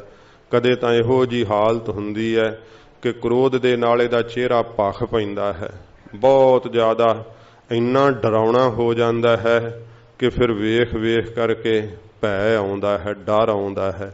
ਅੰਦਰ ਕ੍ਰੋਧ ਜਦੋਂ ਆ ਜਾਂਦਾ ਹੈ, ਮਹਾ ਕ੍ਰੋਧ, ਐਡਾ ਜ਼ਿਆਦਾ ਕ੍ਰੋਧ ਆਉਂਦਾ ਹੈ ਕਿ ਵੱਡਾ ਹੀ ਭਿਆਨਕ ਲੱਗਣ ਲੱਗ ਜਾਂਦਾ ਹੈ, ਡਰ ਦੇਣ ਵਾਲਾ, ਡਰਾਉਣਾ ਦਿਖਾਈ ਦਿੰਦਾ ਇਹ ਜੀਵ। ਕਬਹੂ ਸਰਬ ਕੀ ਹੋਤ ਰਵਾਲ, ਤੇ ਕਦੇ ਮਹਾਰਾਜ ਕਹਿੰਦੇ ਭਾਈ ਸਾਰਿਆਂ ਦੇ ਚਰਨਾਂ ਦੀ ਧੂੜ ਬਣ ਜਾਂਦਾ। ਕਹਿੰਦਾ ਨਾ ਜੀ ਮਹਾਰਾਜ ਅਸੀਂ ਤਾਂ ਕੁਝ ਨਹੀਂ ਹੁੰਦੇ। ਤੇ ਕਦੇ ਇਸ ਪ੍ਰਕਾਰ ਜਿਹੜਾ ਇੰਨਾ ਕ੍ਰੋਧੀ ਹੋ ਜਾਂਦਾ ਹੈ ਤੇ ਘਰ ਦੇ ਹੀ ਭਾਂਡੇ ਤੋੜ ਸਿੱਟਦਾ ਹੈ, ਘਰ ਦਾ ਹੀ ਨੁਕਸਾਨ ਕਰ ਸਿੱਟਦਾ ਹੈ, ਜੋ ਵੀ ਸਾਹਮਣੇ ਆਉਂਦਾ ਹੈ ਸਭ ਕੁਝ ਵਿਨਾਸ਼ ਹੀ ਕਰੀ ਜਾਂਦਾ ਹੈ, ਐਡਾ ਬਿਕਰਾਲ ਭਿਆਨਕ ਬਣ ਜਾਂਦਾ ਹੈ। ਤੇ ਕਬਹੂ ਸਰਬ ਕੀ ਹੋਤ ਰਵਾਲ, ਕਦੇ ਮਹਾਰਾਜ ਕਹਿੰਦੇ ਮਨ ਦੀਆਂ ਬਿਰਤੀਆਂ ਹਜੂਰ ਦੱਸਦੇ ਐ ਕਿ ਸਾਰਿਆਂ ਦੀ ਰਵਾਲ ਚਰਨਾਂ ਦੀ ਧੂੜ ਬਣ ਜਾਂਦਾ ਹੈ, ਬੜੀ ਨਿਮਰਤਾ ਵਿੱਚ ਆ ਜਾਂਦਾ ਏ। ਕਬਹੂ ਹੋਏ ਬਹਿ ਵੱਡ ਰਾਜਾ, ਤੇ ਕਦੇ ਮਹਾਰਾਜ ਕਹਿੰਦੇ ਹੋਏ ਬਹਿ ਵੱਡ ਰਾਜਾ, ਕਦੇ ਵੱਡਿਆਂ ਰਾਜਿਆਂ ਦੀ ਤਰ੍ਹਾਂ ਰਹੀਸ਼ ਬਣ ਬਣ ਕੇ ਦਿਖਾਉਂਦਾ ਹੈ, ਤਰ੍ਹਾਂ ਤਰ੍ਹਾਂ ਦੇ ਕੱਪੜੇ ਪਾ ਪਾ ਕੇ ਦਿਖਾਵਾ ਕਰਦਾ ਹੈ, ਸੋਇਨਾ ਪਾ ਪਾ ਕਰਕੇ ਦਿਖਾਰਾ ਕਰਦਾ ਹੈ। ਬੜੀ ਜਦੋਂ ਫਿਰ ਗੱਲਾਂ ਬਾਤਾਂ ਕਰਦਾ ਨਾ ਆਪਣੇ ਆਪ ਦੀ ਬੜੀ ਜ਼ਿਆਦੀ ਵਡਿਆਈ ਕਰਦਾ ਹੈ, ਸਭਾਵਾਂ ਵਿੱਚ ਬੈਠ ਕਰਕੇ ਦੱਸਦਾ ਅਸੀਂ ਇੰਨੇ ਅਮੀਰ ਹੁੰਨੇ ਆ, ਇੰਨੀ ਸਾਡੇ ਕੋਲ ਜਾਇਦਾਦ ਹੈ, ਇਉਂ ਰਾਜਾ ਬਣ ਬੈਠਦਾ ਹੈ। ਬੜਾ ਜ਼ਿਆਦਾ ਦੱਸਦਾ ਕਿ ਮੇਰੇ ਵਰਗਾ ਕੌਣ ਹੈ, ਬੜੀ ਹਕੂਮਤ ਜਿਹੜੀ ਆਪਣੀ ਉਹ ਪ੍ਰਗਟ ਕਰਕੇ ਸੁਣਾਉਂਦਾ ਹੈ। ਇਉਂ ਮਹਾਰਾਜ ਕਹਿੰਦੇ ਕਦੇ ਤਾਂ ਵੱਡਾ ਰਾਜਾ ਬਣ ਕੇ ਬੈਠਦਾ ਏ। ਕਬਹੂ ਭਿਖਾਰੀ ਨੀਚ ਕਾ ਸਾਜਾ, ਤੇ ਕਦੇ ਭਿਖਾਰੀ ਬਣ ਬੈਠਦਾ ਹੈ, ਨੀਵਾਂ ਸਾਜ ਬਣਾ ਲੈਂਦਾ ਹੈ, ਉਹ ਨੀਚਾਂ ਵਾਲਾ ਜਿਹੜਾ ਸਾਜ ਦਿਖਾਵਾ ਜਿਹੜਾ ਉਹ ਕਰਨ ਲੱਗ ਜਾਂਦਾ। ਨਾ ਜੀ ਕੁਛ ਵੀ ਨਹੀਂ, ਬੜੇ ਇਉਂ ਵੇਖ ਕਰਕੇ ਜਦੋਂ ਨਾ ਇਸ ਤਰ੍ਹਾਂ ਦੀ ਇਹਦੀ ਹਾਲਤ ਹੈ, ਖੌਰੇ ਕਿੰਨੇ ਸਕਿੰਟਾਂ 'ਚ ਕਿਹੋ ਕਿਹੋ ਜਿਹਾ ਬਦਲ ਜਾਂਦਾ ਹੈ। ਫਿਰ ਕਹਿੰਦਾ ਨਾ ਮਹਾਰਾਜ ਅਸੀਂ ਕੁਛ ਵੀ ਨਹੀਂ, ਮਹਾਰਾਜ ਸਾਡੇ ਪੱਲੇ ਕੀ ਹੈ। ਇਉਂ ਭਿਖਾਰੀ ਬਣ ਜਾਂਦਾ। ਜਦੋਂ ਕੋਈ ਮੰਗਣ ਲੱਗ ਜਾਵੇ ਤੇ ਫਿਰ ਪਤਾ ਮੰਗੇਗਾ ਤਾਂ ਫਿਰ ਉਹਨੂੰ ਉਸੇ ਵੇਲੇ ਕਿੱਥੇ ਵੱਡਾ ਰਾਜਾ ਬਣ ਬਣ ਕੇ ਦਿਖਾ ਰਿਹਾ ਸੀਗਾ, ਪਤਾ ਕੁਝ ਦੇਣਾ ਪਵੇਗਾ। ਨਾ ਜੀ ਮਸਾਂ ਹੀ ਸਰਦਾ ਹੈ, ਰੋਟੀ ਪਾਣੀ ਮਸਾਂ ਚੱਲਦਾ ਹੈ, ਗੁਜ਼ਾਰਾ ਕਰ ਰਹੇ ਹਾਂ, ਬੜੀ ਔਖੀ ਗੱਲ ਹੈ। ਤੇ ਭਿਖਾਰੀ ਬਣ ਕਰਕੇ ਸਗੋਂ ਮੰਗਣ ਲੱਗ ਪੈਂਦਾ ਹੈ। ਇਉਂ ਮਹਾਰਾਜ ਕਹਿੰਦੇ ਕਦੇ ਮੰਗਤਾ ਬਣ ਬੈਠਦਾ ਹੈ, ਮੰਗਦਾ ਹੈ। ਇਸ ਤਰ੍ਹਾਂ ਦੀ ਇਹਦੀ ਹਾਲਤ ਹੈ। ਸੱਚੇ ਪਾਤਸ਼ਾਹ ਜੀ ਮਹਾਰਾਜ ਫਰਮਾਉਂਦੇ ਹਨ, ਕਬਹੂ ਭਿਖਾਰੀ ਨੀਚ ਕਾ ਸਾਜਾ, ਪਿਛਲੀ ਪੰਕਤੀ, ਕਬਹੂ ਹੋਏ ਬਹਿ ਵੱਡ ਰਾਜਾ, ਕਦੇ ਤਾਂ ਵੱਡਾ ਰਾਜਾ ਬਣ ਬੈਠਦਾ। ਕਹਿੰਦਾ ਅਸੀਂ ਸੰਤ ਹੁੰਨੇ ਆ, ਮਹਾਂਪੁਰਖ ਹੁੰਨੇ ਆ, ਬਹੁਤ ਜ਼ਿਆਦਾ ਤਤ ਬੇਤੇ ਦਾ ਗਿਆਤਾ ਬਣ ਜਾਂਦਾ ਹੈ ਕਿ ਮੈਂ ਤਤ ਸਰੂਪ ਦਾ ਜਾਣਨ ਵਾਲਾ ਹਾਂ, ਬੜੀਆਂ ਪ੍ਰਕਾਸ਼ ਵਾਲੀਆਂ ਗੱਲਾਂ ਕਰੇਗਾ, ਬੜਾ ਕਹਿੰਦਾ ਸਰੂਪ ਦਾ ਗਿਆਨ ਹੀ ਹੋ ਗਿਆ, ਬੜੀ ਸਮਾਧੀ ਕਹਿੰਦਾ ਲੱਗਦੀ ਹੈ। ਮਹਾਰਾਜ ਕਹਿੰਦੇ ਕਿੱਥੇ ਲੱਗਦੀ ਅੰਦਰ, ਬਾਹਰੋਂ ਹੀ ਬਣ ਬੈਠਦਾ ਹੈ, ਸੰਤ ਸਰੂਪ ਬਣ ਕਰਕੇ ਦਿਖਾਉਂਦਾ। ਕਦੇ ਇਹੋ ਜੀ ਇਹਦੀ ਹਾਲਤ ਹੁੰਦੀ ਆ। ਕਬਹੁ ਭੇਖਾਰੀ ਨੀਚ ਕਾ ਸਾਜਾ, ਤੇ ਕਦੇ ਨੀਵੀਂ ਬਿਰਤੀ ਵਾਲਾ ਸਾਜ ਬਣ ਕੇ ਕਰਕੇ ਬਣਾਵਟ ਤੇ ਭਿਖਾਰੀ ਬਣ ਜਾਂਦਾ। ਨਾ ਮਹਾਰਾਜ ਸਾਡੇ ਤੇ ਕਿਰਪਾ ਕਰੋ, ਤੁਸੀਂ ਸਾਨੂੰ ਨਾਮ ਦੀ ਦਾਤ ਦੇ ਦਿਓ, ਤੁਸੀਂ ਸਾਡੇ ਤੇ ਆ ਕਿਰਪਾ ਕਰੋ, ਮੈਨੂੰ ਗੁਣ ਦਿਓ। ਇਉਂ ਭਿਖਾਰੀਆਂ ਦੀ ਤਰ੍ਹਾਂ ਕਦੇ ਮੰਗਣ ਲੱਗ ਪੈਂਦਾ, ਕਦੇ ਬਿਰਤੀ ਚੜਾਉਣ ਦੀਆਂ ਵਿਧੀਆਂ ਦੱਸਣ ਲੱਗ ਜਾਂਦਾ। ਕਦੇ ਤਾਂ ਬਹੁਤ ਜ਼ਿਆਦਾ ਮਹਾਰਾਜ ਕਹਿੰਦੇ ਗਿਆਨਵਾਨ ਹੋ ਕਰਕੇ ਗਿਆਨ ਦੀਆਂ ਗੱਲਾਂ ਕਥਨ ਕਰਦਾ ਹੈ। ਆਪਣੇ ਆਪ ਵਿੱਚ ਸੋਚਦਾ ਕਿ ਜਿਵੇਂ ਮੈਂ ਬ੍ਰਹਮ ਗਿਆਨੀ ਹਾਂ। ਤਾਂ ਮਹਾਰਾਜ ਕਹਿੰਦੇ ਇਉਂ ਕਦੇ ਭਾਈ ਭਿਖਾਰੀ ਨੀਚ ਕਾ ਸਾਜਾ, ਕਦੇ ਫਿਰ ਨੀਵੀਆਂ ਗੱਲਾਂ ਕਰਨ ਲੱਗ ਜਾਂਦਾ। ਭਿਖਾਰੀ ਬਣਿਆ ਹੋਇਆ ਕਹਿੰਦਾ ਮੈਨੂੰ ਦਾਤ ਦਿਓ। ਇਸ ਤਰ੍ਹਾਂ ਮਹਾਰਾਜ ਕਹਿੰਦੇ ਸਾਜ ਬਣਾਉਂਦਾ ਹੈ ਜੀਵ, ਕਦੇ ਨੀਵੇਂ ਸਾਜ ਬਣਾਉਂਦਾ, ਕਦੇ ਰਾਜਾ ਬਣ ਬੈਠਦਾ ਏ। ਕਬਹੁ ਅਪਕੀਰਤ ਮਹਿ ਆਵੈ, ਤੇ ਕਦੇ ਅਪਕੀਰਤ, ਕੀਰਤੀ ਹੁੰਦੀ ਹੈ ਜਸ, ਅਪ ਭਾਵ ਨਹੀਂ ਕੀਰਤੀ ਭਾਵ ਨਿੰਦਾ, ਕਦੇ ਨਿੰਦਾ ਕਰਨ ਵਿੱਚ ਆ ਜਾਂਦਾ ਹੈ। ਇਸ ਤਰ੍ਹਾਂ ਦੀ ਇਹਦੀ ਹਾਲਤ ਹੈ, ਕਦੇ ਨਿੰਦਾ ਹੀ ਨਿੰਦਾ ਕਰੀ ਜਾਂਦਾ ਏ। ਕਬਹੁ ਭਲਾ ਭਲਾ ਕਹਾਵੈ, ਤੇ ਕਦੇ ਆਪਣੇ ਆਪ 'ਚ ਫਿਰ ਭਲਾ ਪੁਰਖ ਬਣ ਜਾਂਦਾ ਹੈ, ਆਪਣੇ ਆਪ ਨੂੰ ਭਲਾ ਕਹਾਉਂਦਾ ਹੈ ਕਿ ਅਸੀਂ ਤਾਂ ਬੜੇ ਗੁਰਮੁਖ ਹੁੰਨੇ ਆ, ਬੜੇ ਸਾਡੇ ਵਿੱਚ ਸ੍ਰੇਸ਼ਟਾਚਾਰ ਨੇ, ਜੋ ਸਾਨੂੰ ਜਿਉਣ ਦਾ ਚੱਜ ਆ ਉਹ ਸਾਨੂੰ ਹੀ ਆ, ਬਾਕੀ ਤਾਂ ਸਭ ਮੂਰਖੀ ਤੁਰੇ ਫਿਰਦੇ ਆ। ਇਸ ਤਰ੍ਹਾਂ ਮਹਾਰਾਜ ਕਹਿੰਦੇ ਕਦੇ ਭਲਾ ਭਲਾ ਬਣ ਜਾਂਦਾ ਹੈ ਕਿ ਬੜੇ ਭਲੇ ਪੁਰਖੋਂ ਆ ਅਸੀਂ, ਸਾਨੂੰ ਸਭ ਪਤਾ ਹੈ, ਬੜੇ ਦਾਨੇ ਆ ਅਸੀਂ। ਪਿਛਲੀ ਪੰਕਤੀ ਫਿਰ ਪੜੋ।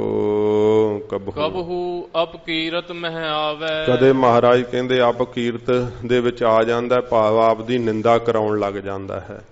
ਕਦੇ ਕਹਿੰਦੇ ਨਾ ਮਹਾਰਾਜ ਅਸੀਂ ਤਾਂ ਕੁਛ ਵੀ ਨਹੀਂ, ਇਹ ਨਿੰਦਾ ਕਰਾਉਂਦਾ। ਕੋਈ ਨਿੰਦਾ ਕਰਦਾ ਹੋਵੇ ਤਾਂ ਕਹਿੰਦਾ ਫਿਰ ਉਦੋਂ ਸਮਝ ਕਰਕੇ ਕਿ ਭਾਈ ਨਿੰਦਾ ਕਰਕੇ ਜਰਨੀ ਚਾਹੀਦੀ ਹੈ, ਪਰ ਅੰਦਰ ਜਿਹੜਾ ਨਾ ਉਹ ਟਿਕਾ ਵਾਲਾ ਨਹੀਂ ਆਇਆ ਹੁੰਦਾ ਜਿਹੜੀ ਅਵਸਥਾ।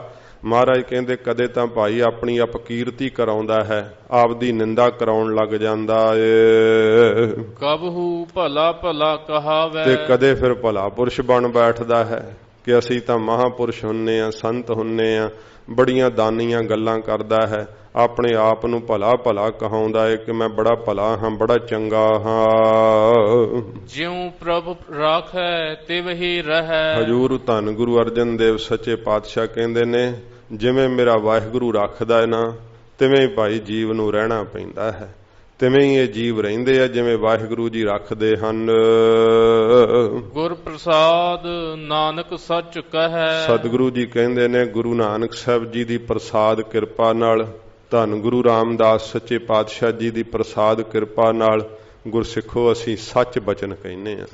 ਇਹ ਸੱਚਾ ਬਚਨ ਮਹਾਰਾਜ ਗੁਰੂ ਅਰਜਨ ਸਾਹਿਬ ਜੀ ਕਹਿੰਦੇ ਭਾਈ ਅਸੀਂ ਕਿਹਾ ਕਿ ਵਾਹਿਗੁਰੂ ਜਿਵੇਂ ਰੱਖਦਾ ਨਾ ਤਿਵੇਂ ਹੀ ਜੀਵ ਰਹਿੰਦਾ ਹੈ, ਜੀਵ ਆਪ ਸੁਤੰਤਰ ਨਹੀਂ ਹੈ। ਹਜੂਰ ਫਰਮਾਉਂਦੇ ਹਨ ਗੁਰ ਪ੍ਰਸਾਦ ਨਾਨਕ ਸੱਚ ਕਹੈ, ਮਹਾਰਾਜ ਕਹਿੰਦੇ ਗੁਰੂ ਸਾਹਿਬ ਦੀ ਪ੍ਰਸਾਦ ਕਿਰਪਾ ਦੇ ਨਾਲ ਅਸੀਂ ਸੱਚਾ ਨਾਮ ਕਹਿੰਦੇ ਆ। ਤੁਸੀਂ ਵੀ ਸੱਚੇ ਨਾਮ ਨੂੰ ਆਖੋ ਗੁਰਸਿੱਖੋ, ਸੱਚਾ ਨਾਮ ਜਪੋ। ਆਪਣੀ ਬਿਰਤੀ ਤੇ ਭਰੋਸਾ ਨਾ ਕਰ ਲਿਓ ਕਿਤੇ ਕਿ ਬੜੀ ਹੁਣ ਭਲੀ ਬਣ ਗਈ ਹੈ, ਵਕਾਰਾਂ ਤੋਂ ਛੁੱਟ ਗਈ ਹੈ ਤੇ ਚੱਲ ਸੱਚੀ ਮੁੱਚੀ ਸ਼ਾਇਦ ਮੈਂ ਵਕਾਰਾਂ ਨੂੰ ਜਿੱਤ ਲਿਆ। ਨਹੀਂ, ਇਹ ਤਾਂ ਕਦੇ ਉੱਚਾ ਚੜ ਜਾਂਦੀ, ਕਦੇ ਡਿੱਗ ਜਾਂਦੀ ਹੈ। ਨਾਮ ਨੂੰ ਜਪੋ, ਜਿਵੇਂ ਜਿਵੇਂ ਨਾਮ ਜਪੋਗੇ ਵਾਹਿਗੁਰੂ ਜੀ ਦੀ ਕਿਰਪਾ ਹੋਵੇਗੀ। ਕਦੇ ਵਾਹਿਗੁਰੂ ਮਿਹਰ ਕਰਦੇ ਆ ਨਾ, ਫਿਰ ਜਦੋਂ ਸੁਰਤ ਟਿਕ ਜਾਵੇਗੀ ਵਾਹਿਗੁਰੂ ਦੀ ਮਿਹਰ ਨਾਲ ਹੀ ਦਾਤ ਪ੍ਰਾਪਤ ਹੋਵੇਗੀ। ਸੱਚੇ ਪਾਤਸ਼ਾਹ ਜੀ ਕਹਿੰਦੇ ਨੇ ਜਿਉਂ ਪ੍ਰਭ ਰਾਖੈ ਤਿਵ ਹੀ ਰਹੈ, ਜਿਵੇਂ ਮੇਰਾ ਪ੍ਰਭੂ ਵਾਹਿਗੁਰੂ ਰੱਖਦਾ ਤਿਵੇਂ ਹੀ ਇਹ ਜੀਵ ਰਹਿੰਦਾ ਹੈ। ਅਸੀਂ ਮਹਾਰਾਜ ਕਹਿੰਦੇ ਸੱਚਾ ਬਚਨ ਕਹਿੰਦੇ ਆ, ਸੱਚੇ ਨਾਮ ਨੂੰ ਗੁਰਸਿੱਖੋ ਗੁਰੂ ਸਾਹਿਬ ਦੀ ਪ੍ਰਸਾਦ ਕਿਰਪਾ ਨਾਲ ਜਪੋ। ਕਬਹੁ ਹੋਏ ਪੰਡਿਤ ਕਰੇ ਬਖਿਆ, ਮਹਾਰਾਜ ਕਹਿੰਦੇ ਕਦੇ ਬੜਾ ਵਿਦਵਾਨ ਬਣ ਜਾਂਦਾ ਹੈ ਤੇ ਪੰਡਿਤ ਬਣ ਕੇ ਸਭਾਵਾਂ ਬਨ ਕੇ ਬੜੇ ਵਖਿਆਨ ਕਰਦਾ ਹੈ। ਕਹਿੰਦੇ ਓਹੋ ਐਸਾ ਲੈਕਚਰ, ਕਮਾਲ ਕਰ ਦਿੱਤੀ, ਆਸ਼ ਕਰ ਉੱਠਦੇ ਸੁਣਨ ਵਾਲੇ ਵੀ। ਤੇ ਮਹਾਰਾਜ ਕਹਿੰਦੇ ਕਦੇ ਇਸ ਤਰ੍ਹਾਂ ਦਾ ਵਿਦਵਾਨ ਬਣ ਕਰਕੇ ਬਹੁਤ ਜ਼ਿਆਦਾ ਵਖਿਆਨ ਕਰਦਾ ਹੈ, ਬੜੀਆਂ ਉਕਤੀਆਂ ਜੁਗਤੀਆਂ ਲਾ ਕਰਕੇ ਬੜਾ ਜ਼ਿਆਦਾ ਕਥਨ ਕਰਦਾ ਹੈ। ਤੇ ਬੜੇ ਗੁੰਝਲਾਂ ਜਿਹੜੀਆਂ ਖੋਲਣ ਵਾਲਾ ਬਣ ਜਾਂਦਾ ਹੈ। ਹਜੂਰ ਕਹਿੰਦੇ ਹਨ, ਕਬਹੂ ਹੋਏ ਪੰਡਿਤ ਕਰੇ ਬਖਿਆਨ। ਕਦੇ ਪੰਡਤ ਪੰਡਾ ਨਾਮ ਬੁੱਧੀ ਦਾ, ਬੁੱਧੀਵਾਨ ਹੋ ਕਰਕੇ, ਵਿਦਵਾਨ ਹੋ ਕਰਕੇ, ਕਥਾ ਕਰਨ ਵਾਲਾ ਬਣ ਕਰਕੇ ਮਹਾਰਾਜ ਕਹਿੰਦੇ ਭਾਈ ਬਹੁਤ ਜ਼ਿਆਦਾ ਵਖਿਆਨ ਕਰਦਾ ਹੈ, ਬੜਾ ਜ਼ਿਆਦਾ ਗੁੰਝਲਾਂ ਨੂੰ ਖੋਲ ਕਰਕੇ ਦੱਸਦਾ ਹੈ। ਕਬਹੂ ਮੋਨ ਧਾਰੀ ਲਾਵੈ ਧਿਆਨ। ਤੇ ਕਦੇ ਫਿਰ ਮੌਨ ਧਾਰ ਲੈਂਦਾ, ਕਹਿੰਦਾ ਨਾ ਬਈ ਮੌਨ ਧਾਰਨਾ ਚਾਹੀਦਾ ਹੈ, ਤੇ ਮੌਨ ਧਾਰ ਕਰਕੇ ਧਿਆਨ ਲਾਉਣ ਲੱਗ ਜਾਂਦਾ ਹੈ। ਲਿਖ ਲਿਖ ਕੇ ਫੁਰਨੇ ਦੱਸੀ ਜਾਂਦਾ ਹੈ, ਤੇ ਫਿਰ ਧਿਆਨ ਕਿੱਥੋਂ ਲੱਗ ਸਕਦਾ ਹੈ। ਮਹਾਰਾਜ ਕਹਿੰਦੇ ਕਦੇ ਮੌਨ ਧਾਰ ਲੈਂਦਾ, ਮੂੰਹ ਤੋਂ ਮੌਨ ਧਾਰਨ ਨਾਲ ਕਿਵੇਂ ਜਿਹੜਾ ਉਹ ਮਨ ਦੇ ਫੁਰਨੇ ਰੁਕ ਜਾਣ, ਉਹ ਤਾਂ ਮਨ ਦੇ ਫੁਰਨੇ ਨਹੀਂ ਰੁਕਦੇ। ਕਦੇ ਤਾਂ ਕਹਿੰਦਾ ਕਿ ਨਹੀਂ ਨਹੀਂ ਇਹ ਗਿਆਨ ਅਸੀਂ ਕਥਨ ਕਰਨ ਵਾਲੇ ਹਾਂ, ਬੜੀ ਸਾਨੂੰ ਸੋਝੀ ਹੈ, ਪਤਾ ਹੈ, ਤੇ ਵਿਦਵਾਨ ਬਣ ਕਰਕੇ ਕਥਨ ਕਰਦਾ ਹੈ। ਕਦੇ ਮਹਾਰਾਜ ਕਹਿੰਦੇ ਭਾਈ ਮੌਨੀ ਬਣ ਕੇ ਬੈਠ ਜਾਂਦਾ ਹੈ, ਧਿਆਨ ਲਾਉਣ ਵਾਲਾ ਬਣ ਜਾਂਦਾ ਹੈ ਕਿ ਅਸੀਂ ਤਾਂ ਕੁਝ ਨਹੀਂ ਬੋਲਣਾ, ਐਨ ਮੂੰਹ ਤੋਂ ਚੁੱਪ ਧਾਰ ਲੈਂਦਾ ਕਿ ਅਸੀਂ ਮੌਨੀ ਹੁੰਨੇ ਆ। ਮਹਾਰਾਜ ਕਹਿੰਦੇ ਇਹੋ ਜੀ ਦੀ ਹਾਲਤ ਹੈ, ਕਦੇ ਮੌਨ ਧਾਰ ਕੇ ਧਿਆਨ ਲਾਉਣ ਵਾਲਾ ਬਣ ਜਾਂਦਾ ਏ। ਕਬਹੂ ਤਟ ਤੀਰਥ ਇਸ਼ਨਾਨ। ਤੇ ਕਦੇ ਤੀਰਥਾਂ ਦੇ ਤਟ ਕੰਢਿਆਂ ਤੇ ਜਾ ਜਾ ਕੇ ਇਸ਼ਨਾਨ ਹੀ ਕਰੀ ਜਾਂਦਾ ਰਹਿੰਦਾ ਹੈ। ਪਾਪ ਲੈਂਦੇ ਆ ਕਹਿੰਦੇ ਤੀਰਥਾਂ ਤੇ ਨਹਾਉਣ ਨਾਲ, ਤੇ ਮਹਾਰਾਜ ਕਹਿੰਦੇ ਜਿਹੜੇ ਅੰਦਰ ਲੱਗੇ ਹੋਏ ਪਾਪਾਂ ਦੀ ਮੈਲ ਵਾ, ਉਹ ਬਾਹਰਲਾ ਤੀਰਥਾਂ ਦਾ ਜਲ ਕਿਵੇਂ ਲਾਹ ਦੇਗਾ ਤੇਰੇ ਅੰਦਰ ਪਾਪਾਂ ਦੀ ਮੈਲ ਨੂੰ। ਕਦੇ ਇਹ ਤੀਰਥਾਂ ਤੇ ਹੀ ਵਿਚਰੀ ਜਾਂਦਾ ਰਹਿੰਦਾ ਹੈ, ਤੁਰ ਤੁਰ ਕੇ ਇਹ ਤੀਰਥਾਂ ਦੇ ਤਟ ਕੰਢਿਆਂ ਤੇ ਜਾ ਜਾ ਕੇ ਨਾਨਾ ਤਰੀਕਿਆਂ ਨਾਲ ਢੰਗਾਂ ਨਾਲ ਇਸ਼ਨਾਨ ਕਰਨ ਵਾਲਾ ਬਣ ਕਰਕੇ ਤੀਰਥ ਯਾਤਰੀ ਬਣ ਜਾਂਦਾ ਏ। ਕਬਹੂ ਸਿੱਧ ਸਾਧਿਕ ਮੁਖ ਗਿਆਨ। ਤੇ ਕਦੇ ਸਿੱਧਾਂ ਦੀ ਸੰਗਤ ਕਰਕੇ ਸਿੱਧਾਂ ਸ਼ਕਤੀਆਂ ਨੂੰ ਪ੍ਰਾਪਤ ਕਰ ਲੈਂਦਾ ਹੈ, ਤੇ ਸ਼ਕਤੀਆਂ ਨੂੰ ਪ੍ਰਾਪਤ ਕਰਕੇ ਬੜਾ ਜ਼ਿਆਦਾ ਆਪਣੇ ਆਪ ਵਿੱਚ ਹਉਮੈ ਵਿੱਚ ਆ ਜਾਂਦਾ ਹੈ। ਤੇ ਕਦੇ ਮਹਾਰਾਜ ਕਹਿੰਦੇ ਹਨ, ਕਬਹੂ ਸਿੱਧ ਸਾਧਿਕ ਮੁਖ ਗਿਆਨ। ਸਾਧਕ ਸਾਧਨਾ ਕਰਨ ਵਾਲਾ ਬਣ ਜਾਂਦਾ ਹੈ, ਬੜੇ ਜ਼ਿਆਦੇ ਸਾਧਨ ਕਰਦਾ ਹੈ, ਕਦੇ ਧੂਣੀਆਂ ਤਾਉਂਦਾ ਹੈ, ਕਦੇ ਜਲ ਧਾਰੇ ਕਰਦਾ ਹੈ, ਸਾਧਕ ਬਣ ਜਾਂਦਾ, ਸਾਧਨਾ ਕਰਨ ਵਾਲਾ। ਮਹਾਰਾਜ ਕਹਿੰਦੇ ਹਨ, ਕਬਹੂ ਸਿੱਧ ਸਾਧਿਕ ਮੁਖ ਗਿਆਨ। ਤੇ ਮੁਖ ਤੋਂ ਗਿਆਨ ਦੀਆਂ ਗੱਲਾਂ ਕਰਦਾ ਹੈ ਕਿ ਇੱਥੇ ਧਿਆਨ ਟਿਕਾਉਣਾ ਚਾਹੀਦਾ ਹੈ, ਚੱਕਰ ਇਉਂ ਵਿੰਨੇ ਜਾਂਦੇ ਐ, ਇਸ ਤਰ੍ਹਾਂ ਸਵਾਸ ਚੜਾਈ ਦੇ ਐ, ਇਵੇਂ ਟਿਕਾਈ ਦੇ ਐ, ਇਵੇਂ ਉਤਾਰੀ ਦੇ ਐ, ਬੜੀਆਂ ਗਿਆਨ ਦੀਆਂ ਗੱਲਾਂ ਦੱਸਦਾ ਹੈ। ਫਿਰ ਦੱਸਦਾ ਹੈ ਕਿ 10ਵੇਂ ਦੁਆਰ ਦਾ ਦਰਵਾਜ਼ਾ ਕਿੱਥੇ ਆਉਂਦਾ ਹੈ, ਉਹ ਕਿਵੇਂ ਖੁੱਲ੍ਹਦਾ ਹੈ, ਪ੍ਰਾਣ ਕਿਵੇਂ ਚੜ੍ਹਦੇ ਆ, ਬੜੀਆਂ ਗਿਆਨ ਦੀਆਂ ਗੱਲਾਂ ਕਰਦਾ ਹੈ ਕਿ ਅਗਿਆਨ ਨੂੰ ਕਿਵੇਂ ਵਿੰਨਿਆ ਜਾਂਦਾ ਹੈ, ਕਿਵੇਂ ਜਿਹੜੀਆਂ ਸੁਰਤੀਆਂ ਸਾਰੀਆਂ ਜਿਹੜੀਆਂ ਮਨ ਦੀਆਂ ਮੰਨੀਆਂ ਜਾਂਦੀਆਂ ਹਨ ਉਹਨਾਂ ਨੂੰ ਕਿਵੇਂ ਛੱਡੀਦਾ ਹੈ, ਕਲੇਸ਼ 5 ਜਿਹੜੇ ਆ ਉਹਨਾਂ ਤੋਂ ਕਿਵੇਂ ਛੁਟਕਾਰਾ ਪਾਈਦਾ ਹੈ, ਬੜੀਆਂ ਗਿਆਨ ਦੀਆਂ ਗੱਲਾਂ ਕਰਦਾ। ਮਹਾਰਾਜ ਕਹਿੰਦੇ ਕਦੇ ਤਾਂ ਭਾਈ ਗਿਆਨ ਦਾ ਵੀ ਇੰਨਾ ਜ਼ਿਆਦਾ ਜਿਹੜਾ ਉਹ ਕਥਨ ਕਰਨ ਲੱਗ ਜਾਂਦਾ ਹੈ ਕਿ ਇਉਂ ਲੱਗਦਾ ਕਿ ਜਿਵੇਂ ਸਾਰਾ ਕੁਝ ਇਹਨੂੰ ਹੀ ਪਤਾ ਹੈ। ਇਉਂ ਸੱਚੇ ਪਾਤਸ਼ਾਹ ਕਹਿੰਦੇ ਭਾਈ ਕਦੇ ਸਿੱਧ ਬਣ ਕਰਕੇ ਸ਼ਕਤੀਆਂ ਨਾਲ ਉੱਡਣ ਲੱਗ ਜਾਂਦਾ, ਪਤਾਲ 'ਚ ਜਾ ਵੜਦਾ, ਬੜੀਆਂ ਸ਼ਕਤੀਆਂ ਪ੍ਰਗਟ ਕਰਦਾ। ਕਦੇ ਸਾਧਕ ਬਣ ਕਰਕੇ ਸਾਧਨਾ ਕਰਨ ਵਾਲਾ ਬਣ ਜਾਂਦਾ ਹੈ, ਤੇ ਕਦੇ ਮਹਾਰਾਜ ਕਹਿੰਦੇ ਭਾਈ ਇਸ ਤਰ੍ਹਾਂ ਇਹਦੀ ਹਾਲਤ ਹੁੰਦੀ ਹੈ, ਸਿੱਧ ਸਾਧਕ ਮੁਖ ਗਿਆਨ ਤੇ ਮੁਖ ਤੋਂ ਗਿਆਨ ਕਥਨ ਕਰਦਾ ਹੈ। ਕਦੇ ਕਬਹੂ ਕੀਟ ਹਸਤ ਪਤੰਗ ਹੋਏ ਜੀਆ। ਮਹਾਰਾਜ ਕਹਿੰਦੇ ਭਾਈ ਕਦੇ ਫਿਰ ਕੀਟ ਕੀੜਿਆਂ ਵਾਲੀਆਂ ਜੂਨਾਂ ਵਿੱਚ ਆ ਜਾਂਦਾ ਹੈ, ਤੇ ਇਸ ਪ੍ਰਕਾਰ ਫਿਰ ਪਤੰਗ ਵਾਹਿਗੁਰੂ ਹਸਤ ਹਾਥੀਆਂ ਵਾਲੀਆਂ ਜੂਨਾਂ ਵਿੱਚ ਆ ਕਰਕੇ ਪੈਂਦਾ ਹੈ। ਫਿਰ ਇਸ ਪ੍ਰਕਾਰ ਪਤੰਗੇ ਜਿਹੜੇ ਲਾਟ ਤੇ ਜਾ ਜਾ ਕੇ ਸੜਦੇ ਆ ਉਹਨਾਂ ਪਤੰਗਿਆਂ ਵਾਲੀਆਂ ਜੂਨਾਂ ਵਿੱਚ ਆ ਕਰਕੇ ਪੈਂਦਾ ਹੈ। ਇਹ ਜੀਆ ਜੀਵ ਜਿਹੜਾ ਹੈ ਇਹ ਮਹਾਰਾਜ ਕਹਿੰਦੇ ਕਦੇ ਕੀੜਿਆਂ ਵਾਲੀਆਂ ਜੂਨਾਂ ਭੋਗਦਾ ਹੈ, ਤੇ ਕਦੇ ਹਾਥੀਆਂ ਦੀਆਂ ਜੂਨਾਂ ਭੋਗਦਾ ਹੈ, ਕਦੇ ਪਤੰਗਿਆਂ ਵਾਲੀਆਂ ਜੂਨਾਂ ਭੋਗਦਾ ਹੈ। ਇਉਂ ਬਾਰ-ਬਾਰ ਜੂਨਾਂ ਦੇ ਗੇੜ ਵਿੱਚ ਹੀ ਮਹਾਰਾਜ ਕਹਿੰਦੇ ਭਾਈ ਕਦੇ ਇਹ ਪਿਆ ਰਹਿੰਦਾ ਹੈ। ਤੇ ਜੀਆ ਸੱਪਾਂ ਨੂੰ ਵੀ ਕਹਿੰਦੇ ਆ। ਮਹਾਰਾਜ ਕਹਿੰਦੇ ਕਦੇ ਪਤਾਲ ਦਿਆਂ ਸੱਪਾਂ ਦੀਆਂ ਜੂਨਾਂ ਵਿੱਚ ਜਾ ਕਰਕੇ ਤੁਰਿਆ ਫਿਰਦਾ ਏ। ਅਨੇਕ ਜੂਨ ਭਰਮੈ ਭਰਮੀਆ। ਅਨੇਕਾਂ ਜੂਨੀਆਂ ਵਿੱਚ ਭਰਮ ਵਿੱਚ ਪਿਆ ਹੋਇਆ ਮਹਾਰਾਜ ਕਹਿੰਦੇ ਭਰਮੀਆ ਭਰਮੀ ਜਾਂਦਾ ਹੈ। ਵਾਹਿਗੁਰੂ ਜੀ ਦਾ ਭਰਮਾਇਆ ਹੋਇਆ ਨਾ ਭਰਮ ਦੇ ਕਰਕੇ, ਤੇ ਪਰਮੇਸ਼ਰ ਨੇ ਇਹਨੂੰ ਭਰਮਾਇਆ ਹੋਇਆ, ਤੇ ਫਿਰ ਭਰਮ ਦੇ ਵਿੱਚ ਪਿਆ ਹੋਇਆ ਭਰਮੀ ਜਾਂਦਾ ਹੈ। ਵਾਹਿਗੁਰੂ ਦਾ ਹੁਕਮ ਐਸਾ ਵਰਤ ਰਿਹਾ ਹੈ। ਸੱਚੇ ਪਾਤਸ਼ਾਹ ਜੀ ਮਹਾਰਾਜ ਕਹਿੰਦੇ ਹੁਕਮ ਦੇ ਵਿੱਚ ਹੀ ਇਹ ਕਬਹੂ ਕਦੇ ਕੀੜੀਆਂ ਦੀਆਂ ਜੂਨਾਂ ਭੋਗਦਾ, ਕਦੇ ਹਾਥੀਆਂ ਦੀਆਂ ਜੂਨਾਂ ਭੋਗਦਾ, ਕਦੇ ਪਤੰਗਿਆਂ ਦੀਆਂ ਜੂਨਾਂ ਭੋਗਦਾ ਇਹ ਜੀਵ, ਕਦੇ ਸੱਪਾਂ ਦੀਆਂ ਜੂਨਾਂ ਭੋਗਦਾ ਹੈ। ਤੇ ਸਤਿਗੁਰੂ ਜੀ ਕਹਿੰਦੇ ਨੇ ਭਰਮ ਦਾ ਭਰਮਾਇਆ ਹੋਇਆ ਭਟਕੀ ਜਾਂਦਾ, ਭਰਮੀ ਜਾਂਦਾ ਹੈ। ਬਾਰ-ਬਾਰ ਜਿਵੇਂ ਪਾਣੀ ਦੀ ਨਹੀਂ ਘੁੰਮਣ ਘੇਰੀ ਪੈਂਦੀ ਹੁੰਦੀ, ਇਸ ਤਰ੍ਹਾਂ ਸੱਚੇ ਪਾਤਸ਼ਾਹ ਜੀ ਮਹਾਰਾਜ ਕਹਿੰਦੇ ਭਾਈ ਉਸ ਭਰਮ ਦੀ ਘੁੰਮਣ ਘੇਰੀ ਵਿੱਚ ਕਦੇ ਫਸਿਆ ਹੋਇਆ ਉੱਥੇ ਹੀ ਗੇੜੇ ਲਾਈ ਜਾਂਦਾ। ਉਹ ਸੰਸਾਰ 'ਚ ਹੀ ਬਾਰ-ਬਾਰ ਕਦੇ ਸੱਪ ਬਣ ਕੇ, ਕਦੇ ਠੂਹਾਂ ਬਣ ਕੇ, ਕਦੇ ਕੁਝ ਬਣ ਕੇ ਬਾਰ-ਬਾਰ ਮੋਹ ਦਾ ਬੱਝਾ ਹੋਇਆ ਉੱਥੇ ਹੀ ਮਹਾਰਾਜ ਕਹਿੰਦੇ ਭਾਈ ਭਟਕਦਾ ਰਹਿੰਦਾ ਏ। ਨਾਨਾ ਰੂਪ ਜਿਉ ਸਵਾਂਗੀ ਦਿਖਾਵੇ, ਜਿਵੇਂ ਸਵਾਂਗ ਧਾਰਨ ਵਾਲੇ ਮਹਾਰਾਜ ਕਹਿੰਦੇ ਭਾਈ ਨਾਨਾ ਤਰ੍ਹਾਂ ਦੇ ਰੂਪ ਦਿਖਾਉਂਦੇ ਆ ਨਾ, ਨਕਲਚੀ ਜਿਹੜੇ ਹੁੰਦੇ ਆ, ਨਕਲ ਕਰਨ ਵਾਲੇ। ਸਤਿਗੁਰੂ ਜੀ ਕਹਿੰਦੇ ਇਹ ਜੀਵ ਜਿਹੜਾ ਨਾ ਸਵਾਂਗੀ ਹੈ, ਨਾਨਾ ਪ੍ਰਕਾਰ ਦੇ ਰੂਪ ਧਾਰਨ ਕਰਕੇ ਦਿਖਾਉਂਦਾ ਹੈ। ਜਦੋਂ ਇਸ ਸਰੀਰ ਵਿੱਚ ਹੁੰਦਾ ਉਦੋਂ ਕਿੰਨੇ ਪ੍ਰਕਾਰ ਦੇ ਰੂਪ ਇਹਦੇ ਹੁੰਦੇ ਆ। ਮਹਾਰਾਜ ਜੀ ਨੇ ਕਿਹਾ ਨਾ, ਕਦੇ ਕ੍ਰੋਧ ਵਿੱਚ ਅੱਗ ਬਗੂਲਾ ਹੁੰਦਾ ਤੇ ਕਦੇ ਸਾਰਿਆਂ ਦੇ ਚਰਨਾਂ ਦੀ ਧੂੜ ਬਣ ਜਾਂਦਾ। ਵੇਖੋ ਕਿਹੋ ਜਿਹਾ ਸਵਾਂਗ ਰਚਦਾ ਹੈ। ਕਦੇ ਰਾਜਾ ਬਣ ਬੈਠਦਾ, ਕਦੇ ਭਿਖਾਰੀ ਬਣ ਬੈਠਦਾ ਹੈ, ਕਦੇ ਕਹਿੰਦਾ ਕਿ ਅਸੀਂ ਤਾਂ ਬੜੇ ਸੰਤ ਹੁੰਨੇ ਆ, ਦਾਨੇ ਹੁੰਨੇ ਆ, ਤੇ ਕਦੇ ਫਿਰ ਨੀਵਾਂ ਜਾ ਡਿੱਗਦਾ ਹੈ। ਸੱਚੇ ਪਾਤਸ਼ਾਹ ਜੀ ਕਹਿੰਦੇ ਜਿਵੇਂ ਸਵਾਂਗੀ ਹੁੰਦੇ ਆ ਨਾ, ਨਕਲਚੀ ਦਿਖਾਵਾ ਕਰਨ ਵਾਲੇ, ਤੇ ਉਹ ਨਾਨਾ ਪ੍ਰਕਾਰ ਦੇ ਰੂਪ ਬਣਾ ਵਿਖਾਉਂਦੇ ਆ। ਇਸ ਤਰ੍ਹਾਂ ਇਹ ਨਾਨਾ ਪ੍ਰਕਾਰ ਦੇ ਰੂਪਾਂ ਨੂੰ ਧਾਰਦਾ ਰਹਿੰਦਾ ਹੈ। ਤੇ ਫਿਰ ਸਾਧ ਸੰਗਤ ਜੀ ਜਿਹੋ ਜੇ ਕਰਮ ਜੀਵ ਕਰਦਾ ਹੈ ਉਹਨਾਂ ਕੀਤੇ ਕਰਮਾਂ ਦੇ ਮੁਤਾਬਕ ਨਾਨਾ ਪ੍ਰਕਾਰ ਦੇ ਜੂਨਾਂ ਰੂਪੀ ਰੂਪਾਂ ਨੂੰ ਧਾਰਦਾ ਰਹਿੰਦਾ ਹੈ।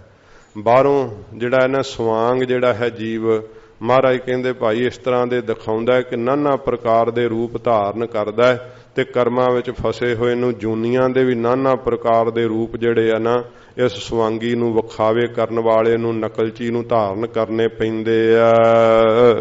ਜਿਉ ਪ੍ਰਭ ਭਾਵੈ ਤਿਵੈ ਨਚਾਵੈ, ਜਿਵੇਂ ਮੇਰੇ ਵਾਹਿਗੁਰੂ ਨੂੰ ਭਾਵੈ ਪਾਉਂਦਾ ਨਾ, ਤਿਵੇਂ ਇਹਨੂੰ ਨਚਾਉਂਦਾ ਹੈ। ਇਹ ਕਠਪੁਤਲੀ ਹੈ। ਜਿਵੇਂ ਵਾਹਿਗੁਰੂ ਨੂੰ ਪਾਉਂਦਾ ਤਿਵੇਂ ਪਰਮੇਸ਼ਰ ਨਚਾਉਂਦਾ ਹੈ। ਵੇਖ ਲਓ ਜਿਹਦੇ ਭਾਗ ਜਾਦੇ ਗੁਰੂ ਸਾਹਿਬ ਦੀ ਬਾਣੀ ਜਦੋਂ ਸੁਣਦਾ ਹੈ ਤੇ ਕਿਆ ਉਹਨੂੰ ਸੋਝੀ ਆਉਂਦੀ ਹੈ। ਤੇ ਇਹ ਵੱਡੇ ਭਾਗ ਨੇ ਕਿ ਮਹਾਰਾਜ ਸਾਹਿਬ ਜੀ ਦੀ ਬਾਣੀ ਦਾ ਨਿਤਨੇਮ ਕਰਨਾ ਤੇ ਸੋਝੀ ਪੈਣੀ, ਫਿਰ ਕਥਾ ਸੁਣਨੀ ਤੇ ਸੋਝੀ ਪੈ ਜਾਣੀ। ਇਹ ਨਿਰੰਕਾਰ ਦੇ ਹੁਕਮ 'ਚ ਹੀ ਸਾਨੂੰ ਦਾਤ ਪ੍ਰਾਪਤ ਹੋ ਰਹੀ। ਇਹਦੇ ਵਿੱਚ ਵੀ ਸਾਡੀ ਕੋਈ ਕਰਤੂਤ ਨਹੀਂ ਕਿ ਅਸੀਂ ਕਥਾ ਕਰ ਰਹੇ ਹਾਂ ਜਾਂ ਸੁਣ ਰਹੇ ਹਾਂ। ਇਹ ਤਾਂ ਆਪ ਵਾਹਿਗੁਰੂ ਦੀ ਮਿਹਰ ਹੈ। ਵਾਹਿਗੁਰੂ ਸਰੂਪ ਗੁਰੂ ਅਰਜਨ ਸਾਹਿਬ ਜੀ ਦੀ ਮਿਹਰ ਹੈ, ਧੰਨ ਗੁਰੂ ਗੋਬਿੰਦ ਸਿੰਘ ਸਾਹਿਬ ਦੀ ਮਿਹਰ ਹੈ ਕਿ ਮਹਾਰਾਜ ਸਾਨੂੰ ਜਣਾ ਰਹੇ ਹੈ ਕਿ ਛੱਡਦੇ ਆਪਣੇ ਸਰੀਰ ਦੀ ਮਿਹਰ, ਛੱਡਦੇ ਕਰਮਾਂ ਦੇ ਕਰਨ ਵਾਲਾ ਨਾ ਹੋ ਤੂੰ, ਸਭ ਕੁਝ ਕਰਨ ਵਾਲਾ ਵਾਹਿਗੁਰੂ ਆਪ ਹੈ। ਸਤਿਗੁਰੂ ਜੀ ਕਹਿੰਦੇ ਨੇ ਇਸ ਗੱਲ ਨੂੰ ਗਿਆਨ ਦੀ ਦ੍ਰਿਸ਼ਟੀ ਵਿੱਚ ਵੇਖਣਾ ਕਰ, ਗੁਰੂ ਜੀ ਦੇ ਉਪਦੇਸ਼ ਨੂੰ ਸੁਣ ਕਰਕੇ ਇਸ ਗੱਲ ਨੂੰ ਧਾਰਨ ਕਰਨਾ ਕਰ, ਛੁੱਟ ਜਾਏਗਾ ਦੁੱਖਾਂ ਤੋਂ, ਛੁੱਟ ਜਾਏਗਾ ਡੋਲਣ ਵਾਲੀ ਅਵਸਥਾ ਤੋਂ। ਹਜੂਰ ਫਰਮਾਉਂਦੇ ਹਨ, ਜਿਉ ਪ੍ਰਭ ਭਾਵੈ ਤਿਵੇਂ ਨਚਾਵੈ, ਜਿਵੇਂ ਮੇਰੇ ਪ੍ਰਭੂ ਨੂੰ ਭਾਉਂਦਾ ਹੈ ਤਿਵੇਂ ਇਸ ਜੀਵ ਦੇ ਤਾਈਂ ਨਿਰਤਕਾਰੀ ਵਾਹਿਗੁਰੂ ਕਰਾਉਂਦਾ ਏ। ਜੋ ਤਿਸ ਭਾਵੈ ਸੋਈ ਹੋਏ, ਜੋ ਤਿਸ ਵਾਹਿਗੁਰੂ ਨੂੰ ਭਾਉਂਦਾ ਮਹਾਰਾਜ ਕਹਿੰਦੇ ਸੋਈ ਹੋਏ। ਪਹਿਲੋਂ ਵੀ ਉਹੋ ਹੀ ਹੁੰਦਾ ਸੀ, ਹੁਣ ਵੀ ਉਹੋ ਹੋ ਰਿਹਾ, ਆਉਣ ਵਾਲੇ ਸਮੇਂ 'ਚ ਵੀ ਉਹੋ ਹੀ ਹੋਵੇਗਾ। ਨਾਨਕ ਦੂਜਾ ਅਵਰ ਨਾ ਕੋਈ, ਸਤਿਗੁਰੂ ਜੀ ਕਹਿੰਦੇ ਭਾਈ ਦੂਜਾ ਕੋਈ ਹੋਰ ਹੈ ਹੀ ਨਹੀਂ ਵਾਹਿਗੁਰੂ ਤੋਂ ਬਿਨਾਂ। ਇੱਕੋ ਇੱਕ ਵਾਹਿਗੁਰੂ ਹੀ ਹੈ ਸਾਰੇ ਕਾਰਜਾਂ ਨੂੰ ਕਰਨ ਵਾਲਾ। ਕਬਹੂ ਸਾਧ ਸੰਗਤ ਇਹੋ ਪਾਵੈ, ਸਾਧ ਸੰਗਤ ਜੀ ਹੁਣ ਅਖੀਰਲੀ ਪੌੜੀ ਵਿੱਚ ਮਹਾਰਾਜ ਜੀ ਬਖਸ਼ਿਸ਼ ਕਰਦੇ ਆ। ਸਿੱਖਾਂ ਨੇ ਹੱਥ ਜੋੜ ਕੇ ਆਖਿਆ ਮਹਾਰਾਜ ਜੀਵ ਛੁੱਟ ਵੀ ਸਕਦਾ ਹੈ, ਮਹਾਰਾਜ ਜੀ ਦਾ ਛੁਟਕਾਰਾ ਹੋ ਸਕਦਾ ਹੈ। ਹਜੂਰ ਦੱਸਦੇ ਆ ਹੁਣ ਅਖੀਰਲੀ ਪੌੜੀ ਵਿੱਚ ਮਹਾਰਾਜ ਬਖਸ਼ਿਸ਼ ਕਰਦੇ ਹਨ। ਕਬਹੂ ਸਾਧ ਸੰਗਤ ਇਹੋ ਪਾਵੈ, ਮਹਾਰਾਜ ਕਹਿੰਦੇ ਕਦੋਂ, ਜਦੋਂ ਮੇਰੇ ਵਾਹਿਗੁਰੂ ਦੀ ਕਿਰਪਾ ਹੋਵੇ, ਜੇ ਇਹਨੂੰ ਸਤ ਸੰਗਤ ਦੀ ਦਾਤ ਪ੍ਰਾਪਤ ਹੋ ਜਾਵੇ ਤਾਂ।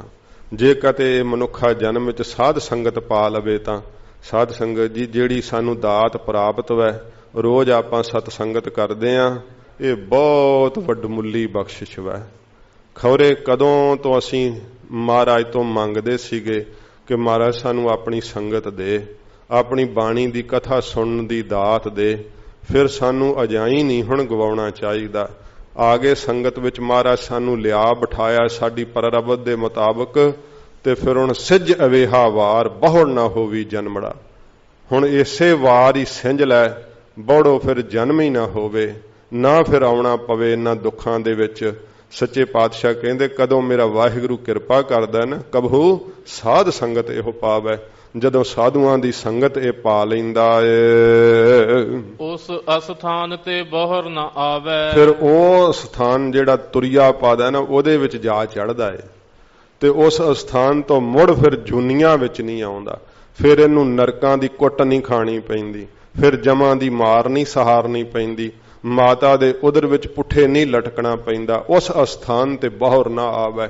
ਉਹ ਸਤਸੰਗਤ ਵਿੱਚ ਜਿਹੜਾ ਅਸਥਾਨ ਹੈ ਨਾ, ਸਤਸੰਗਤ ਅਸਥਾਨ, ਜਿੱਥੇ ਸੁਰਤ ਜੁੜ ਜਾਂਦੀ ਹੈ ਵਾਹਿਗੁਰੂ ਦੇ ਨਾਮ ਦੇ ਅੰਦਰ, ਜਿੱਥੇ ਮਨ ਖੀਵਾ ਹੋ ਜਾਂਦਾ ਹੈ, ਨੇਤਰਾਂ ਚੋਂ ਬਰਾਗ ਵਹਿੰਦਾ ਹੈ ਤੇ ਜਨਮਾਂ ਜਨਮਾਂਤਰਾਂ ਦੇ ਪਾਪ ਲੱਥ ਜਾਂਦੇ ਹੈ, ਉਸ ਸਤਸੰਗਤ ਦੇ ਆਨੰਦ ਰੂਪੀ ਆਸਣ ਤੋਂ ਫਿਰ ਨਹੀਂ ਡੋਲਦਾ। ਮਹਾਰਾਜ ਕਹਿੰਦੇ ਸਤਸੰਗਤ ਇੱਕ ਇਹੋ ਜੀ ਹੈ, ਜਦੋਂ ਸਤਸੰਗਤ ਪਾ ਲੈਂਦਾ ਨਾ ਕਦੇ ਵਾਹਿਗੁਰੂ ਦੀ ਕਿਰਪਾ ਨਾਲ, ਉਸ ਅਸਥਾਨ ਤੇ ਬਹੁਰ ਨਾ ਆਵੈ। ਉਸ ਆਨੰਦ ਦੇ ਅਸਥਾਨ ਤੋਂ ਬਾਹਰੋਂ ਡਿੱਗ ਕੇ ਸੰਸਾਰ ਦੇ ਰਸਾਂ ਵਿੱਚ ਨਹੀਂ ਆਉਂਦਾ। ਫਿਰ ਕਹਿੰਦਾ ਨਾ ਭਈ ਹੁਣ ਤਾਂ ਮੁੱਕ ਗਈ ਖੇਡ। ਮਹਾਰਾਜ ਨੇ ਛੁਡਾ ਲਿਆ, ਛੁਡਾਏ ਲਿਓ ਮਹਾਬਲੀ ਤੇ ਆਪਣੇ ਚਰਨ ਪਰਾਤ। ਫਿਰ ਕਹਿੰਦੇ ਮਹਾਰਾਜ ਐਡੇ ਮਹਾਬਲੀ ਅਗਿਆਨ ਤੋਂ ਛੁਡਾ ਲਿਆ ਆਪਣੇ ਚਰਨੀ ਪਾ ਕਰਕੇ, ਬੜੀ ਮਿਹਰ ਕੀਤੀ ਜੇ। ਸੱਚੇ ਪਾਤਸ਼ਾਹ ਜੀ ਕਹਿੰਦੇ ਨੇ ਉਸ ਅਸਥਾਨ ਤੇ ਬਹੁਰ ਨਾ ਆਵੈ। ਉਸ ਅਸਥਾਨ ਤੋਂ ਤੁਰਿਆ ਪਦ ਤੋਂ ਡੋਲ ਕੇ ਕਦੇ ਫਿਰ ਜੀਵ ਭਾਵ ਵਿੱਚ ਨਹੀਂ ਆਉਂਦਾ ਹੈ। ਫਿਰ ਤਾਂ ਇੱਕ ਰਸ ਵਾਹਿਗੁਰੂ ਨਾਲ ਸਮਾਧੀ ਲਾ ਕਰਕੇ ਆਨੰਦ ਵਿੱਚ ਲੀਨ ਹੋ ਰਹਿੰਦਾ ਏ। ਅੰਤਰ ਹੋਏ ਗਿਆਨ ਪ੍ਰਕਾਸ਼। ਫਿਰ ਕੀ ਹੁੰਦਾ ਹੈ? ਅੰਤਰ ਹੋਏ ਗਿਆਨ ਪ੍ਰਕਾਸ਼। ਅੰਦਰ ਗਿਆਨ ਦਾ ਪ੍ਰਕਾਸ਼ ਹੋ ਜਾਂਦਾ ਹੈ, ਸਾਰੀ ਸੋਝੀ ਪੈ ਜਾਂਦੀ ਹੈ, ਸਾਰਾ ਹੀ ਸਾਧ ਸੰਗਤ ਜੀ ਪਤਾ ਲੱਗ ਜਾਂਦਾ ਹੈ। ਬ੍ਰਹਮ ਗਿਆਨੀ ਦੀ ਇਹ ਅਵਸਥਾ ਬਣਦੀ ਹੈ, ਕੁਝ ਵੀ ਨਹੀਂ ਬਣ ਕੇ ਬੈਠਦੇ। ਜਦੋਂ ਅਸੀਂ ਕੁਝ ਬਣ ਬੈਠਦੇ ਆ ਨਾ, ਅਸੀਂ ਆਪ ਹੀ ਕੰਧ ਅੱਗੇ ਉਸਾਰ ਬੈਠਦੇ ਆ। ਸੱਚੇ ਪਾਤਸ਼ਾਹ ਕਹਿੰਦੇ ਜਦੋਂ ਮੇਰੇ ਵਾਹਿਗੁਰੂ ਨੂੰ ਭਾਵੇ ਨਾ, ਫਿਰ ਇਹਦੀਆਂ ਸਾਰੀਆਂ ਉਪਾਧੀਆਂ ਮਿਟਦੀਆਂ ਨੇ, ਫਿਰ ਨਹੀਂ ਕੁਝ ਬਣ ਬੈਠਦਾ। ਫਿਰ ਤਾਂ ਉਸ ਅਸਥਾਨ ਤੇ ਪਹੁੰਚ ਜਾਂਦਾ ਜਿੱਥੇ ਵਾਹਿਗੁਰੂ ਆਪ ਵਸਦੇ, ਜਿੱਥੇ ਵਾਹਿਗੁਰੂ ਦਾ ਆਪਣਾ ਵਾਸਾ ਹੈ। ਉਸ ਅਸਥਾਨ ਤੋਂ ਡੋਲਦਾ ਨਹੀਂ। ਫਿਰ ਤੇ ਜਦੋਂ ਡੋਲਦਾ ਨਹੀਂ, ਮਹਾਰਾਜ ਕਹਿੰਦੇ ਅੰਦਰ ਪ੍ਰਕਾਸ਼ ਹੋ ਜਾਂਦਾ, ਗਿਆਨ ਹੋ ਜਾਂਦਾ ਏ। ਉਸ ਅਸਥਾਨ ਕਾ ਨਹੀਂ ਵਿਨਾਸ਼। ਉਸ ਅਸਥਾਨ ਦਾ, ਸਾਧ ਸੰਗਤ ਅਸਥਾਨ ਦਾ, ਮਹਾਰਾਜ ਕਹਿੰਦੇ ਕਦੇ ਵਿਨਾਸ਼ ਨਹੀਂ ਹੁੰਦਾ। ਉਸ ਅਸਥਾਨ ਦਾ ਜਿਹੜੀ ਸੁਰਤ ਸ਼ਬਦ ਵਿੱਚ ਲੱਗ ਗਈ ਹੈ, ਜਿੱਥੇ ਟਿਕ ਗਿਆ ਹੈ, ਅੰਦਰ ਸਮਾਧੀ ਲੱਗ ਗਈ ਹੈ, ਨਿਰਵਿਕਲਪ ਸਮਾਧੀ, ਉਸ ਅਸਥਾਨ ਦਾ ਕਦੇ ਵਿਨਾਸ਼ ਨਹੀਂ ਹੁੰਦਾ। ਕਦੇ ਉੱਥੇ ਕਾਮ ਪਹੁੰਚ ਕੇ ਆਪਣੀ ਸਾਧ ਸੰਗਤ ਜੀ, ਕੋਈ ਨਾ ਪਹੁੰਚਨ ਹਾਰਾ ਦੂਜਾ ਆਪਣੇ ਸਾਹਿਬ ਕਾ ਪਰਵਾਸਾ, ਕੋਈ ਡੁਲਾ ਨਹੀਂ ਸਕਦਾ ਉੱਥੇ ਪਹੁੰਚ ਕਰਕੇ। ਫਿਰ ਸੱਚੇ ਪਾਤਸ਼ਾਹ ਜੀ ਕਹਿੰਦੇ ਨੇ ਉਸ ਤੁਰਿਆ ਪਦ ਦਾ ਕਦੇ ਫਿਰ ਵਿਨਾਸ਼ ਨਹੀਂ ਹੁੰਦਾ। ਉਸ ਪਦਵੀ ਤੇ ਬੈਠਿਆਂ ਹੋਇਆਂ ਜੀਵ ਅਮਰਾ ਪਦਵੀ ਨੂੰ ਚਲੇ ਜਾਂਦਾ ਹੈ।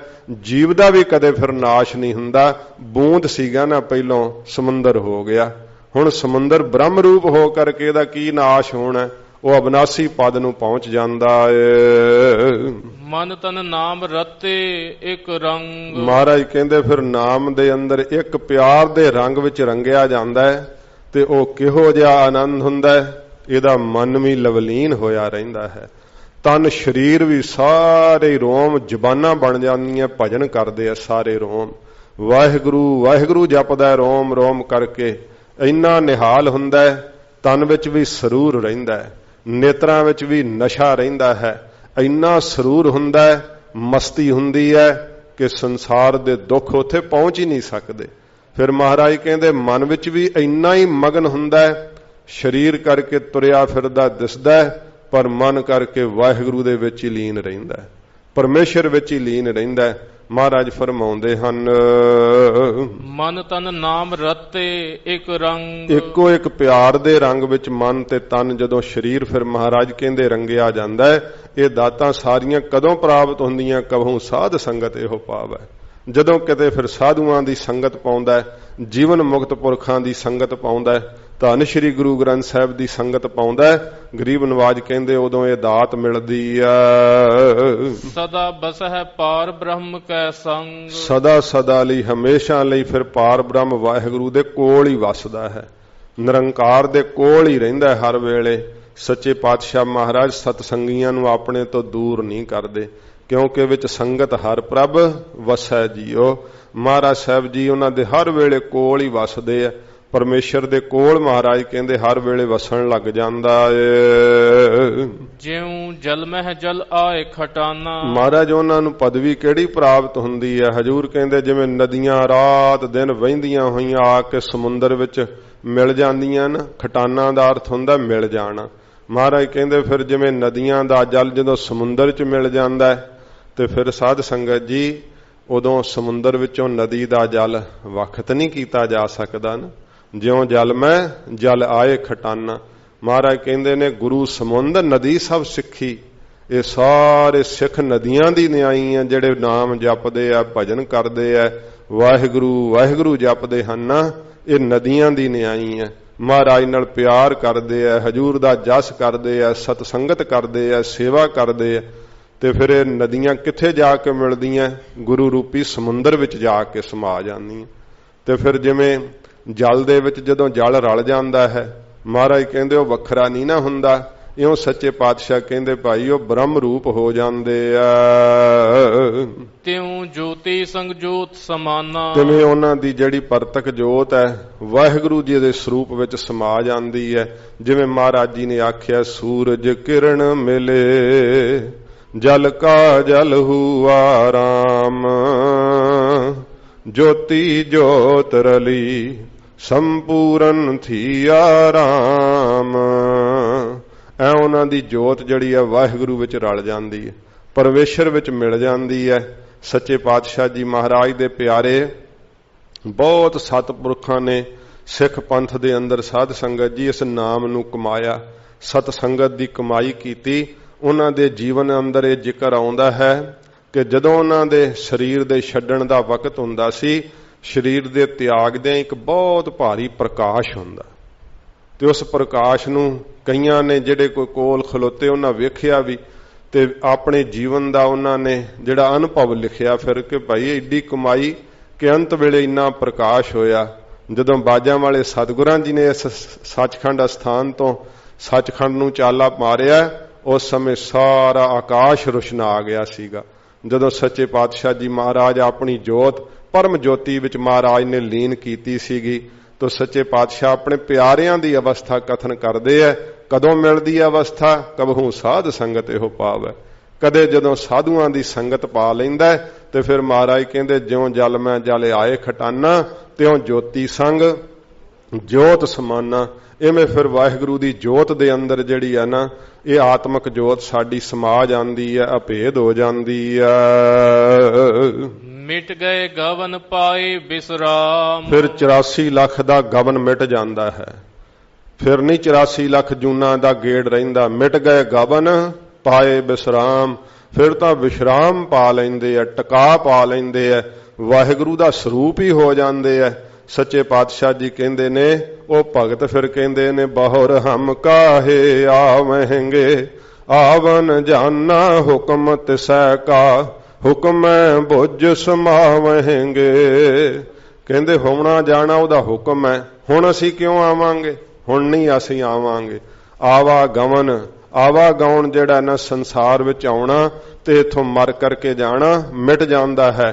ਤੇ ਮਹਾਰਾਜ ਕਹਿੰਦੇ ਪਾਏ ਵਿਸ਼ਰਾਮ, ਵਿਸ਼ਰਾਮ ਪਾ ਲੈਂਦੇ ਆ, ਟਿਕਾ ਪਾ ਲੈਂਦੇ ਆ ਵਾਹਿਗੁਰੂ ਵਿੱਚ।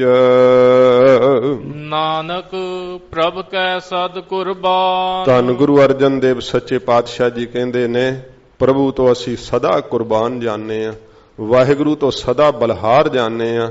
ਗਰੀਬ ਨਿਵਾਜ ਸੱਚੇ ਪਾਤਸ਼ਾਹ ਕਹਿੰਦੇ ਐਸੀ ਸਾਧ ਸੰਗਤ ਤੋਂ ਅਸੀਂ ਕੁਰਬਾਨ ਜਾਣੇ ਆ ਜਿਹੜੀ ਮੇਰੇ ਪ੍ਰਭੂ ਦੀ ਪ੍ਰਾਪਤੀ ਕਰਾ ਦੇਣ ਵਾਲੀ ਹੈ।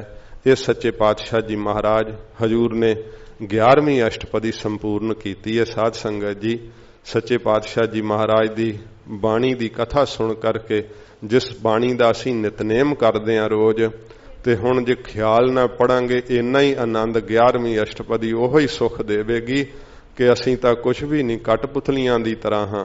ਧੰਨਵਾਦ ਕਰ ਉਸ ਵਾਹਿਗੁਰੂ ਦਾ ਜਿਨ ਤੈਨੂੰ ਸੁਖਮਨੀ ਸਾਹਿਬ ਦੇ ਨਿਤਨੇਮ ਵਿੱਚ ਲਾਇਆ। ਗੁਰੂ ਅਰਜਨ ਸਾਹਿਬ ਦਾ ਸ਼ੁਕਰਾਨਾ ਕਰ ਜਿਨ੍ਹਾਂ ਸਤਿਗੁਰਾਂ ਤੈਨੂੰ ਆਪਣੀ ਸੰਗਤ ਵਿੱਚ ਲਿਆ ਕਰਕੇ ਬਿਠਾਲ ਦਿੱਤਾ ਹੈ। ਮਹਾਰਾਜ ਦਾ ਅਸੀਂ ਜਿੰਨਾ ਵੀ ਸ਼ੁਕਰਾਨਾ ਕਰੀਏ ਥੋੜਾ ਏ। ਸੱਚੇ ਪਾਤਸ਼ਾਹ ਮਹਾਰਾਜ ਸਾਡੇ ਤੇ ਤਰਸ ਕੀਤਾ, ਸਾਡੇ ਆਪਣੇ ਵਸ ਕੁਝ ਵੀ ਨਹੀਂ। ਮਹਾਰਾਜ ਸੱਚੇ ਪਾਤਸ਼ਾਹ ਮਿਹਰ ਕਰਕੇ ਸਾਡੇ ਅੰਦਰ ਜਿਹੜੀ ਸਾਡੀ ਸੁਰਤ ਹੈ ਉਹ ਆਪਦੇ ਨਾਮ ਦੀ ਪ੍ਰੀਤ ਵਾਲੀ ਹੋਵੇ। ਮਹਾਰਾਜ ਸੰਗਤ ਕਰਦਿਆਂ ਸਾਨੂੰ ਜਿਹੜਾ ਫਲ ਆਪ ਮਹਾਰਾਜ ਬਖਸ਼ਿਸ਼ ਕਰਦੇ ਹੋ ਉਹ ਮਿਲ ਜਾਵੇ, ਗਿਆਨ ਅਰੂੜ ਹੋ ਜੇ ਸਾਡੀ ਬਿਰਤੀ। ਮਹਾਰਾਜ ਤੁਹਾਡੇ ਪਿਆਰ ਦੇ ਵਿੱਚ ਭਿੱਜ ਜਾਏ, ਇਹੀ ਦਾਤ ਬਖਸ਼ੋ, ਹੋਈਆਂ ਭੁੱਲਾਂ ਬਖਸ਼ ਲੈਣੀਆਂ ਜੀ। ਮਿਟ ਗਏ ਗਵਨ ਪਾਏ ਬਿਸਰਾਮ, ਨਾਨਕ ਪ੍ਰਭ ਕੈ ਸਦ ਕੁਰਬਾਨ। ਵਾਹਿਗੁਰੂ ਜੀ ਕਾ ਖਾਲਸਾ, ਵਾਹਿਗੁਰੂ ਜੀ ਕੀ ਫਤਿਹ।